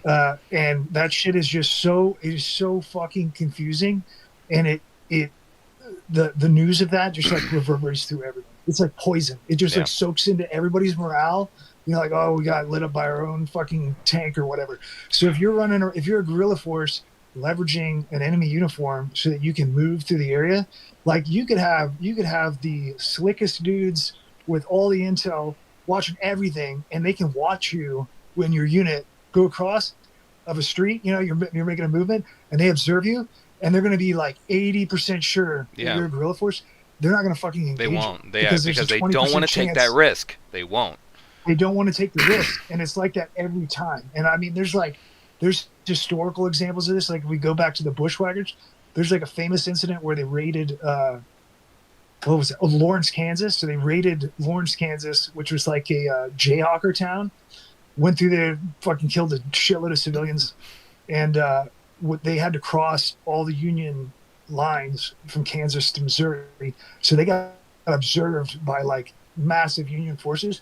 And they weren't, it was like too far. It was like, you know, like 800 meters or so. And they were on horseback and they were moving pretty quick. So they just let it go, you know. He said, fuck it, dude. Yeah. It's just. Happens all the time. Yeah. It becomes too complicated. You know what I'm saying? People kind of have this, like, you got to understand. Take it from, hopefully, all of us, that, you know, the strongest military force in the world is still made up of just regular people. You know what I'm saying? They're not fucking superhumans. All right, they don't have some sort of like crazy higher intelligence and discernment skills. Like no, they're depending on the situation, they might be fucking underfed, fucking underhydrated, underslept, fucking in a foreign environment that they're not completely familiar with. They're fucking pissed off. You know what I'm saying? They got fucking. They're thinking about an argument that they had with their girlfriend last night. They're mad at their chain of command. Like they're not fucking NPCs like how you think, where there's just like they're specifically designed to do one thing and that's fucking kill you. I mean, obviously that's probably a prerogative if you're an enemy, but it's also like they're still fucking people. They are fucking people. They're not fucking geniuses. All right, so like you said, Dugan, fucking that if you can put the odds in your favor 20%, and just be like, just to get like kind of a little bit of confusion, a little second guess, you can plant a seed of second guessing. It's like, dude, that might be all you need, because if you're not going to be around for them to fucking be like, hey, we saw something suspicious, we need to investigate and confirm or deny. If you're not at the fucking scene, then it doesn't matter. You've already fucking passed through. They you know what I'm saying, like. Fucking I was going to use an example here. Yeah, they have to be completely fucking reactive. This is a real this is unrelated, but this is a real statistic, is that if you are not at the scene of a murder, if you just murdered somebody and you're not at the scene of a murder when the police arrive, your odds of getting away with it go up 60%. Just from not being there. You know what I'm saying? Because it automatically, oh shit, we gotta fucking do some investigating, and that fucking, a big machine like that is slow to fucking move. Okay, that's the other thing. For regardless if it's conventional or otherwise, a large force like that is very fucking slow to operate, especially a military, because of just fucking movement of assets and fucking red tape, bureaucracy and shit like that. Nothing happens fucking very fast, at least on a large scale. You know what I'm saying? So you could pass through fucking eight encampment lines, right? Fucking lines of defense, as long as you have a fucking uniform that can make them second guess for a split second. But when they go to investigate, you're already fucking miles away. Then it doesn't matter. You won. You're done. That, you know what I'm saying? Or that risk is gone. It's gone before it even And fucking they're not started. they're not going to engage you. No. They're not going to engage you because to engage you would be the most careless. Like every private, if they get in that situation, or I mean, any enlisted is going to be like, I mean, they're going to be raping their own mind. Like, do I shoot this guy? Do I not? And Yeah. they're not going to do it. Like, they're going to be thinking about what's going to happen if they shoot they're their wrong. guys. You know, it's going to Yeah. be, it's game over. It's game over for them if they do it. So it's just not even worth it. So they're not going to do it. Hell no. Which is also from the inverse, to put the other shoe on our foot, is the correct decision, right? If you're that private and you're unsure and you're seeing indicators that there's a friendly unit, and they're not firing upon you and your life isn't at risk from them in this moment, it's best to probably not shoot them, because it would be better for those 4 guerrilla fighters to get away than for you to fucking smoke a friendly team. Mm-hmm. For like unit cohesion and morale and battle planning and execution and all future operations.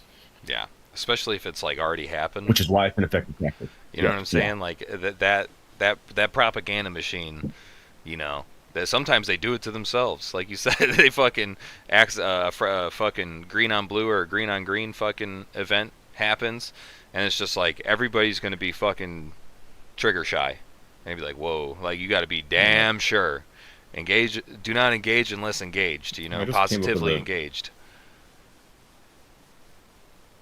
I mean, I just saw like something like pretty nefarious, looking like an opposition force, and then like set up a field feeding station. I forgot what you call it. It's like in a NATO map. It's like the green sign with like the moon or crescent on it. Mm-hmm. But then that is like your National Guard is ordered to like distribute like coffee and donuts to Red 4. Yeah. But then like that is tainted. Yeah. Right. And, like who did it? Oh, a bunch of soldiers with like masks because it was cold. Here's an interesting question here from Asian Massage Reviews. He says, Uncle OG, AI has been in use in Gaza. Key point of distinction here. AI has been in use in Gaza to establish patterns of presumed hostile cell signals, and all other signals matching these characteristics are then targeted. Well, that's the thing, and that's kind of like a sort of determining factor here, is that this is just sort of my gamer theory. They're not afraid of being wrong. You know, they'll shoot first and ask questions later. So, you know, using that as sort of an example. Go ahead. Just think about the police when they pull people over for traffic stops and try to do investigation and stuff. Are they super concerned about whether you're actually a criminal or not? Or are they super concerned about whatever their deal is, trying to get their numbers or whatever the fuck their thing is, right? It's the state, it's the government. They don't give a fuck. Mm-hmm.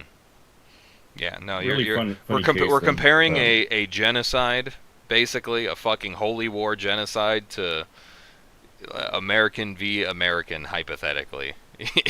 You know what I mean? Like, you know what's really funny? They don't care. Like a real life example. A real life example would be people putting like you know those ice tracker apps, like putting like car plates on it, seeing like their ice vehicles, and then they're just putting like random people or other red vehicles like license plates in there, and then there'd be like red on red action. Like, you seen that one, like, where the guy in, like, the Chevy Avalanche or so, like, ends up having a bunch of dildos being thrown at his truck? Seen that one? No. No, that's hilarious. I mean, not funny to be him, but to be dildoed. Yeah. The great dildoing. The dildo heard around the world. Yeah. Hold on, let me just... We got not sure if we got a question from the it's- panel here's here. a funny... Sorry, go ahead. Here's some funny when you're red on done. red action. No, I just posted the video. Okay. So, I got a question from the panel here, and we'll probably make this the last one, because we've been going for a good minute now. We'll end it on some good slop, some good consumerism. The people want to know. They want to talk about fucking weapon lights, bro. It feels like in one ear, out the other. No, they don't. It's a fucking.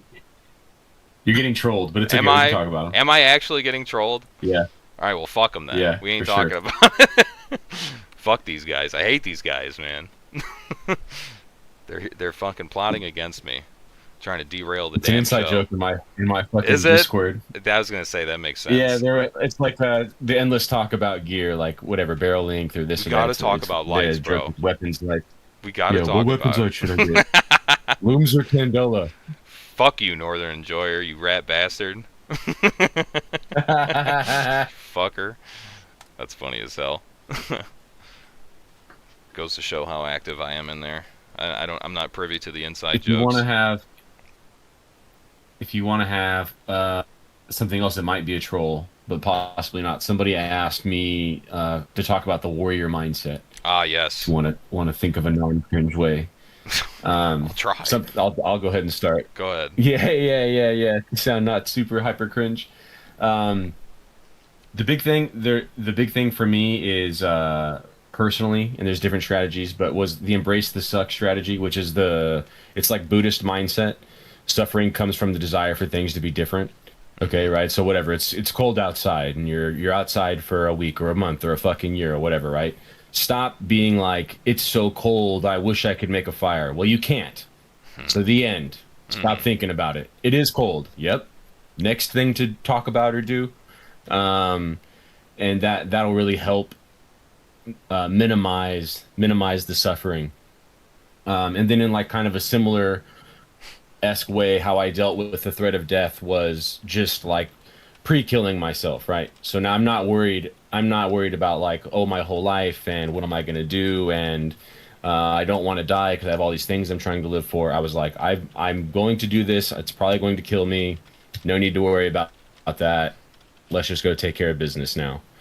And there's kind of like an inverse way of people can handle that. A lot of people do the inverse, where they trick themselves into thinking they're immortal, they're on a mission from God, or I've recited the 91st Psalm over and over again, so now I can't get hurt, or whatever. So then they know they're not going to get hurt, so they don't have to worry about it, right? So you either have to accept that you're already dead, or pretend that you're immortal is the way to get over, oh my God, I'm about to die every second. Yeah. Fucking, dude, the mind games is something that I can definitely attest to. I try to get my wife on this. You know, she's not very privy to cold weather. She comes from a warm climate originally, so the Hoosier Borea weather is not friendly to her. You know what I'm saying? She fucking hates it. And I'm just like, listen, babe, when like we're warming up the car in the morning or something, we're getting ready to leave. I'm just like, on 3, we're not gonna be cold anymore. You ready?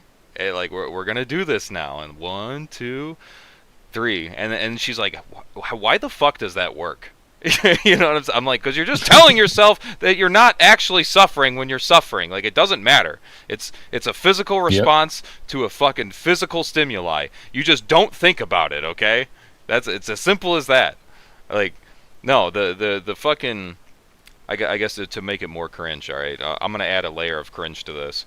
To the fucking warrior mindset, who fucking we're gonna fucking I kind of alluded to this in the earlier in the stream. You know, it's beyond being good at destroying. You know what I'm saying? You're not being an advocate for death. It's a skill to have to be dangerous. You know what I'm saying? But I think it's more important to sort of set your sights and align your will and judgment and intentions to be for preservation and the continuation of life itself, not necessarily for the destruction of life. For if you live by the sword, you will die by the sword. But if you have life within you, then you're going to reap what you sow. If you plant seeds of life, then you're going to reap life itself. So you should aim for that in everything that you do. You know what I'm saying? Like, learning to hate is definitely something that is conditional to being dangerous, or it's conditional to being good at being dangerous. You know what I'm saying? But not letting it sort of be something that drives everything that you do. You know what I'm saying? It makes you short-sighted. That's why it's like people don't necessarily give a fuck about setting up or learning how to do, you know, field expedient medical stuff or water procurement and fucking purification and fucking all this stuff to like save your family, because it's like they're too focused on just killing. They're too focused on just being dangerous. They're too focused on just fighting. And it's like, it is not the way. I promise you, it's not. So don't fucking fall into that fucking trap. You'll find a lot more satisfaction and what's the word? Fucking fulfillment by being an advocate for life. Yeah, and longevity too. That's another one. You'll find a lot of fucking longevity. Don't rush to your own failure.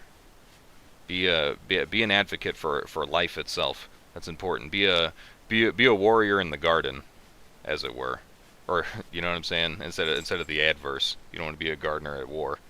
So, but make peace. Make peace. That should be your goal.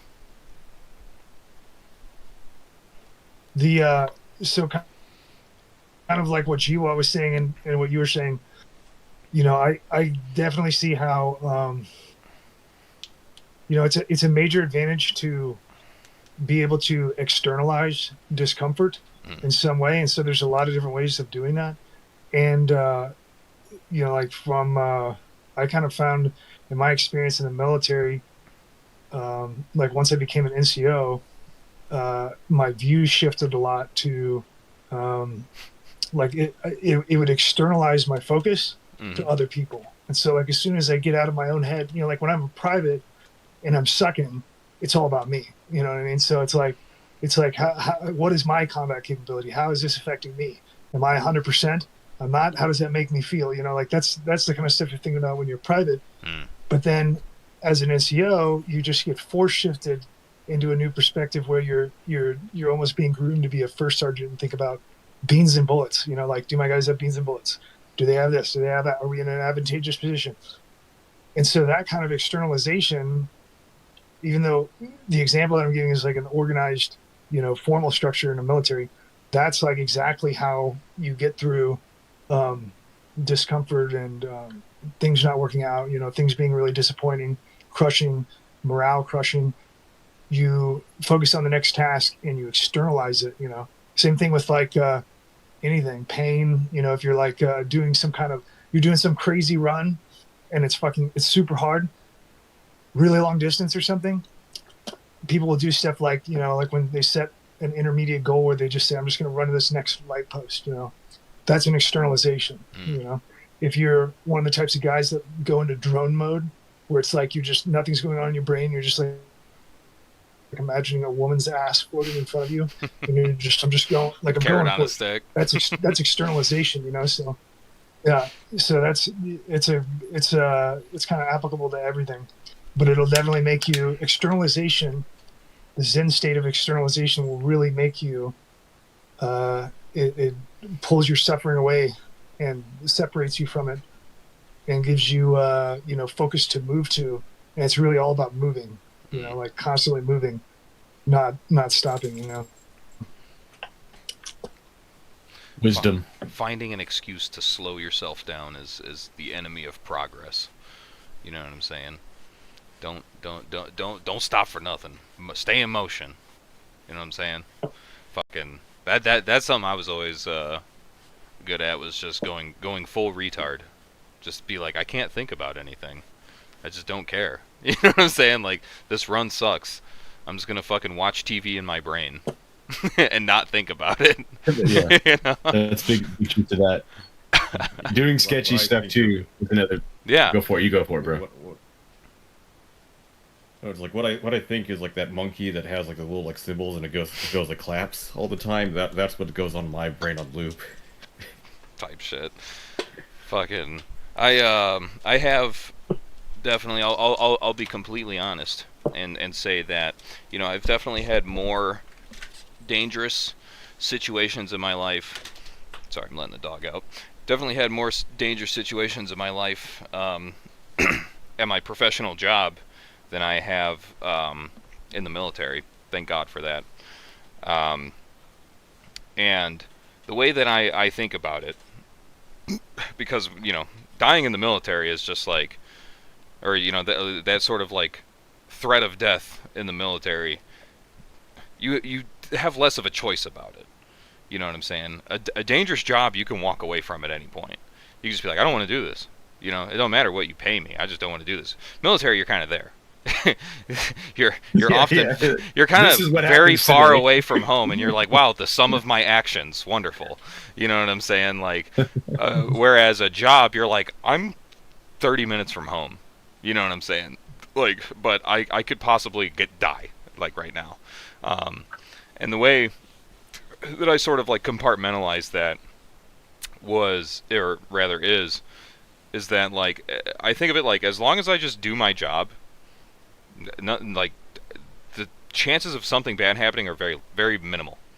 You know what I'm saying? And that obviously when there's a different layer of complexity to it with, say, force on force fucking conflict, okay, where the enemy has a say in your safety, essentially, then that's all the more fucking reason to sort of invest in your skill set, in your capabilities, in your assets, and leveraging everything that you can, everything that's available to you, both in preparation, during and after the operation, to ensure not only your safety but everybody else's safety that's with you. Like Dugan was saying, you know what I'm saying? That's another great way to do it, is you're not really thinking about yourself. If you could keep everybody else alive, that will help keep you alive also. You know what I'm saying? More guns in the fight is definitely better than just one really squared away one with more experience or whatever. When the table gets that big, everybody should eat. So fucking, as long as you do your job and you do it really well, you'll probably be fine. and that goes both ways, professional and two-way gunfight. So fucking focus on that. I think is a good bit of advice.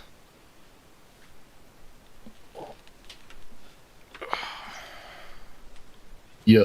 Cool. Yeah, and your leveraging is huge. Like if you're talking, especially like guerrilla conflict, potential guerrilla conflict. I mean, you should never, it's a common adage that people would say, like, you don't fight fair, but it's that's like your ethos message. Like a single line is that, like, you cannot fight fair, you can't afford to, and you have to, like, you can't go into any sort of potential conflict without having as much information as possible and having a for sure plan of how you're going to have an advantageous combat disposition against your enemy.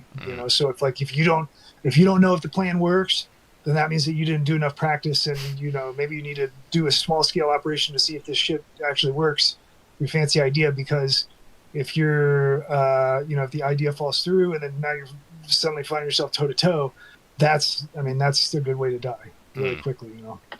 Yeah, because more than likely the opponent has probably experienced this before.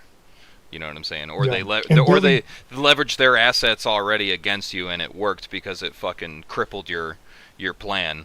And now now you're reacting. You're reacting to their fucking to their defensive fucking action, and it's like not good. It's not good. It's not going to be good for you. So yeah, no. Not fighting fair is fucking huge, and leveraging as many assets as you can.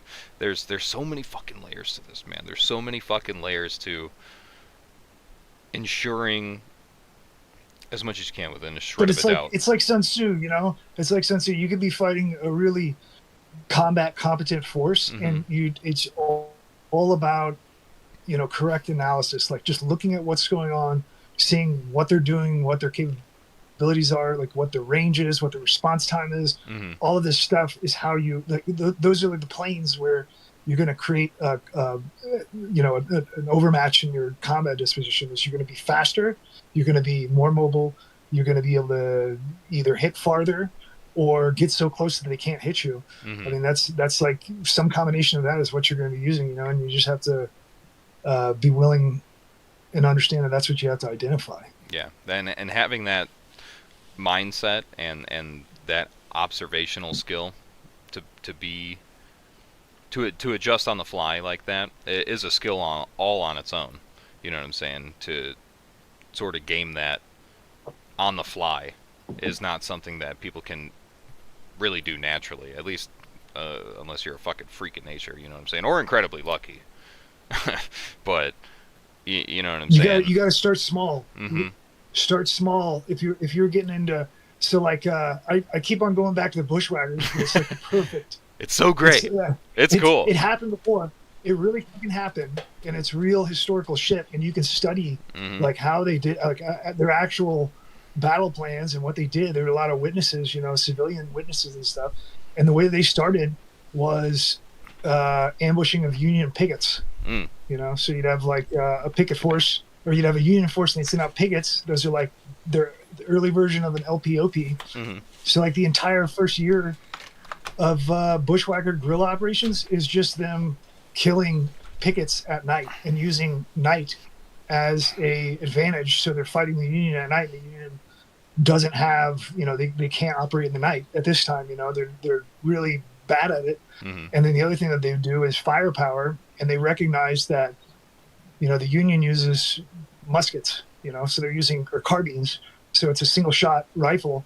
Well, so bushwhackers, they would have their wives make them custom clothes where they could carry 4 to 6 pistols. Everybody would have 4 to 6 pistols, and now they basically have, you know, I mean, they have 36 shots to the enemy's 1 shot. So they're getting a leveraged combat disposition by, you know, operating at night and having a more effective firepower that's shorter range, but they leverage it in a way where they're using their firepower at short range to defeat the enemy. And they're starting small with small engagements, and then over time they work up, you know, bigger and bigger as they get more efficient and have more experience, you know. Yeah, it's the combat scientific method. You know what I'm saying? And having intelligence and reconnaissance on your enemy, like if you're able to get some sort of early warning out of it, if you're able to just pull your guys out of dodge and just take anything of intelligence and material value out of there, then they roll up into an empty place, find out it's empty and deserted, then your guys are safe. The enemy just wasted a huge amount of time and resources. Yeah. You live to fight another day. The guerrilla fucking like rule. The golden rule. Like if fighting is sure to result in victory, you must fight. Sun Tzu said that. Also, he said that if fighting will not result in victory, then you must not fight. I thought you Don't were get yourself clapped for no reason. I thought you were gonna reference the TF2 soldier thing. Yeah. Sun Tzu said that, and I think he knows a little bit more about fighting than you do, pal, because he invented it. Also, I really hate referencing it because he's a communist, but was it like something to the effect where Mao Zedong said that a gorilla must wade in water where the civilian population is a fish, and for a conventional force that doesn't really care about civilian casualties, they just drain the entire river until everything is dry. Yeah. Which would piss everyone else off. It's not good for them, no. Especially if they want to inhabit an area and leverage civilian fucking favor to their advantage. You know what I'm saying? Because that is an advantage. Is hearts and minds. You know what I'm saying? So that's why I'm saying, I'm like, in a hypothetical fucking conflict that were to happen here in the good old US of A, it's like, that's not really something that they would want to do, because if they just fucking piss everybody off, like everybody, you know what I'm saying? It's like, they're gonna fucking easily fucking turn and switch sides and fucking be like, yeah, hey, the guerrillas are fucking our friends, you know what I'm saying? Because these guys want to fucking kill us instead. Like, they're gonna, if then what, you know, both sides. Because it turns from a like a perspective of like the Goon Squad, it turns from being able in a bind, be able to have shelter, have additional food to you, have a improvised field hospital to take care of one of your guys, safe houses, or it could turn into the entire town or community lynching you. Yeah. And then posting it on. It can go both ways. Which way, Western man? Which way? You got to be fucking careful. But yeah, absolutely. I think we'll wrap it up here. It's about been going on for about 3 hours now. So we'll do some closing thoughts. Bucky, do you want to start us off? I posted a video a few days ago about this is very relevant about recent events for the past 3 months about what our enemy is up to. So, within America, non-state armed groups doing bad stuff. Keep aware of that. A lot of that isn't covered in mainstream news. Yeah, you've been doing the Lord's work, digging deep into militarized gay sex freaks and shit like that. Fucking, they're more common than you think. They're more armed than you think. Yeah, weirdly so. Quite the reality we fucking live in. Go with God. Yeah, go with God, knowing that there are demons within your own company. Real shit, dude. Thank you. G-Want, you got anything that you're working on? Any closing thoughts, closing statements? Yeah, I mean, nothing specific, guys. Just be smart. Don't gear chase. Build skills. Yup. Look for you on Rumble. Yep, I will be posting videos on Rumble and stuff here very soon. I hope that doesn't affect you attending the Goonsday Prepper podcast, because no, as long as always I don't become such a nemesis, YouTube bans me. Yeah, I'll still be here. Yeah, I'll still post this as long as I can and all that too. So as long as you don't get facial recognized during the stream and they shut the shit down. Yeah, I mean, I'm not trying to overlay it. I just got little tiny wrist slaps, but I am about to start posting some more spicy stuff, and we'll see what happens. Yeah, for sure, man. Sounds good. Dugan. Brother Dugan, do you have anything that you'd like to say? Any closing thoughts? Things that you're working on? Yeah, I mean, I guess just in a broad perspective, I don't know how. I mean, when is most of the guys your audience born? Are they like post 2000 or what? How old are people? I would say my general audience, which right now we kind of have a split between myself, G-Want, and I would say some of Glow So Bright's guys. Most of my audience is between like early 20s and probably mid 30s. That's kind of the general spectrum. And then G-Want's guys are probably about the same, probably leaning a little bit more towards like later 20s, mid 30s. Yeah, I think we tend a little bit older and you tend a little bit younger, but we have a lot of overlap for sure. Mm-hmm. Well, so what I would say from my perspective is that, to me, it's really clear growing up in the 80s and 90s that like the United States is in decline. So I mean, I know that's like obvious, right? But it's in serious decline, and so all the warning signs, especially since like BLM riots and COVID and shit like that, like these are real. Like it's coming. Like you got conflict coming. I don't know how it's going to get here, but it's coming. Don't ignore it, because it's coming, and it's never. Younger guys might look at this situation and think like, well, it's always like this because you guys have been living in a fucked up state of affairs for your whole life. Oh yeah. All you nothing ever happens, guys. It's happening, dude. Every day, seriously, it's happening. Right now, it's happening. Even more. It's happening, and we are close. And so it's really easy to get boiling frog effect, where you don't kind of register the potential seriousness of the situation because there's so many happenings. All this is continuous buildup, and it's coming. So don't be complacent. It's coming. You were warned. Be ready. That's why we have these conversations. You know what I'm saying? Knowledge transfer. Try to sharpen iron, as it were. So one thing I'd like to add is that some of the groups I've covered, they have received direct support and training from state governments that have every intention to destroy the United States. And they're still active. Armed Careers SLC, they're still active, and they had their commander and second in command free training and trip over to Havana. Yeah. Government organizations helping militarized NGOs. So a lot of instances in which there is an asymmetric group trying to do something, whether it be like out in Syria, the United States back in the late 1700s, is that oftentimes there'd be a foreign power out there to provide some sort of leverage and funding and material support. For us, we might things end up can having flip. to be more It can flip like self-funded. that. Yeah. big time. It always does. You know, and you'll look back at fucking times like that'll be like, oh, like, yeah, we had no idea that X event was the catalyst that led into this, you know what I'm saying? But it was so obvious. It was so obvious we didn't see it, you know what I'm saying? Like fucking Video games journalism and a monkey getting shot.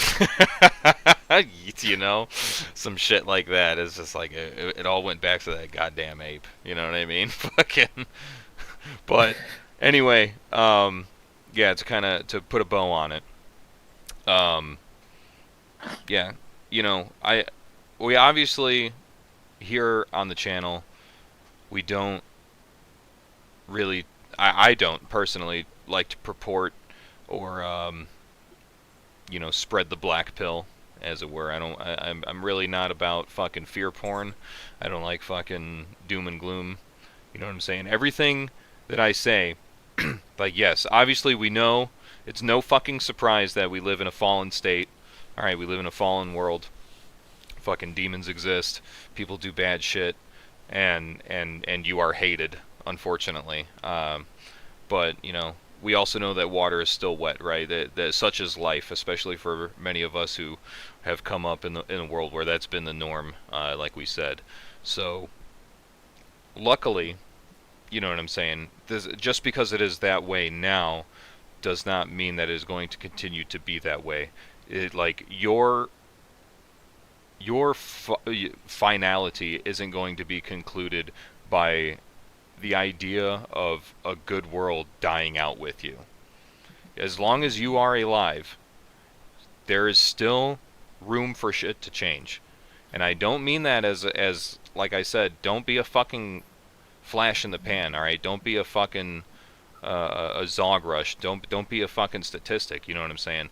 Right now, where we're at, in terms of, you know, the fucking, not the indirect fucking genocide that's going on in this country, you know, the death of the Western world, you know, and freedom as we know it. It's an informational war, okay? You're being attacked in a way that is attacking your will to continue to believe what you fucking believe, right? To not fucking, to basically take the black pill. They want you to take the fucking black pill, and they want you to give up before you even are given a chance to fucking stand up against, vocally, spiritually, emotionally, ideologically, against your oppressors. And don't go in any fucking foreign wars. If they launch a foreign war, if they launch a Sino war, don't fucking go. Don't we need your do ass here. Yeah. We need your fucking body here, bro. Yeah. They're coming for us. We need you. Yeah. We're here. Don't beat the fucking war drum, alright, for a country that hates you. Alright? That's fucking retarded. As I've been telling people, like, I know it's kind of retarded to be like, yeah, don't join the military, because, you know, every one of us have been in the military, but it's like, at the same time, you know, it's just like, see the forest through the trees, alright? Your country fucking needs you, alright? Your family needs you. Your neighbors need you, alright? Your people need you. So if you're sent into a fucking meat grinder on purpose, so that, you know, those who are willing and capable of that sort of fucking violence of action are fucking tactfully slayed off because they're fucking tied up in a fucking foreign war thousands of miles away from your country. Wow, what a useful fucking coincidence. So now anybody who is willing to go against this sort of fucking demonistic communist fucking ideas that are going on in this fucking country, those people aren't here to fucking stop us from doing that, right? So fucking be here, be present, be a liaison for life. Okay, don't rush to your own fucking demise by being an agent of death. All right, because that in its own form is a fucking black pill, where it's just like there's nothing even worth living for anymore. I'm just going to die. No, that's nihilism, bro. That's fucking nihilism, and that's gay. So, to wrap it up in as many words. Shit pops off here. If it pops up here, you're gonna have so much action. You're not even gonna know what to do with it. You know, It's just gonna be fucking crazy if it pops off. You don't have to join the military. Yeah, just be here. be here. It'll be a lot more fruitful, if anything. So, like I said, be an agent for life. You know what I'm saying? Get right with God. Remember that Christ is King. Okay, He's going to return. All will be made new. There will be no more sin. There will be no more death in the worst of it. So, that's Revelation 22. So, if you're wondering, but regardless, be there for each other. Be there for your family. Be good to yourself and be good to them. And give no quarter to evil. Simple as that. Ever. Oh, and I almost forgot. We got so wrapped up in the shit. There's somebody that really took a leap to support what we do here. If you guys enjoyed what we do here, there's also a fellow member of this community who is a business owner that supports what we do here, and he decided to sponsor the channel. So we're gonna read off who that is. All right. He's been in the chat and has been for a while actually. He goes by Omni Brian in the chat, but he has a company that supports the Goon Squad, the Goon Army like us. So we're gonna read this off. All right, this is gonna be very cringe, but I'm not good at this. It's not his fault, it's mine. Have you ever wanted the best prices for preparedness items? Do you wish that there was a preparedness store with sick reward system? Look no further than Omni Provisions, because Omni Provisions wants to be your supplier for the prepared civilian and gives every customer the best price possible. And a 5% return on the entire purchase of their online order. So please give them a look. It's omniprovisions.com, and they want to serve you, the prepared civilian. Thank you so much to Omni Provisions for supporting the channel. Please check out their shop. There's a link in the description. Please support a company that supports the Goon Army. I'm a sellout, I know. Little bit of a hitch. Is it .shop? Because putting a .com brings to a like an open domain. Oh yeah. No, .shop. Link in the description. Sorry. Yeah, it's .shop, not .com. He's a cool dude. Homie is like I said, he's been an active member of the community well before deciding to even try being like, hey, would you mind shouting me out? You know what I mean? He's a homie. I checked out his website. He's got some cool shit. The 5% return is actually really cool because the more stuff you buy, you get free money back basically towards another purchase. So thanks a ton, Omni Provision, for helping out. I appreciate that a lot. And I appreciate you guys for sticking around for so long. I appreciate the panel. Fucking GWAT, Dugan. What? Like, dude, listen. This is a milestone moment for me. I already said that before. I'm gonna glaze, but like, this means a lot to me. I really appreciate you fucking coming on here and hanging out and sharing some wisdom. Yeah, it's that damn mask, dude. I'm sold. Pink mask, defying my expectations. That's why I'm here. You know, that I feel like that's kind of what I was going for. You know, I'm a very silly pink man on the internet, but then I try to actually give decent information. You know, it's just to suck you in. You know, and then obviously Glow So Bright doing the our intelligence branch. Glow So Bright. Oh yeah, doing the Lord's work. And you can do it too. You have your laptop. You can go on Instagram. Go to Blue Sky. And the format's there. Just appropriate and utilize it from S2 Underground. God, and it can also be tailored for in-depth review. Instead of just global daily events, it can also be in-depth overviews on a particular group or faction. There you go. And maybe one day they can take that information and put it into a Hearts of Iron 4 mod. Oh my god. Word. Well, again, to wrap it up, guys, thanks a ton for hanging out. Thank you to all the channel members, everybody who donated so graciously, generously. Check out the links in the description. If you want to support the channel, you can. Otherwise, just hanging out, watching the streams, watching the videos, clicking the like button, subscribing if you're not already subscribed. You know the drill. Do the YouTube thing while we still can. And otherwise, I'll catch you homies in the next one. Thanks a ton. God bless.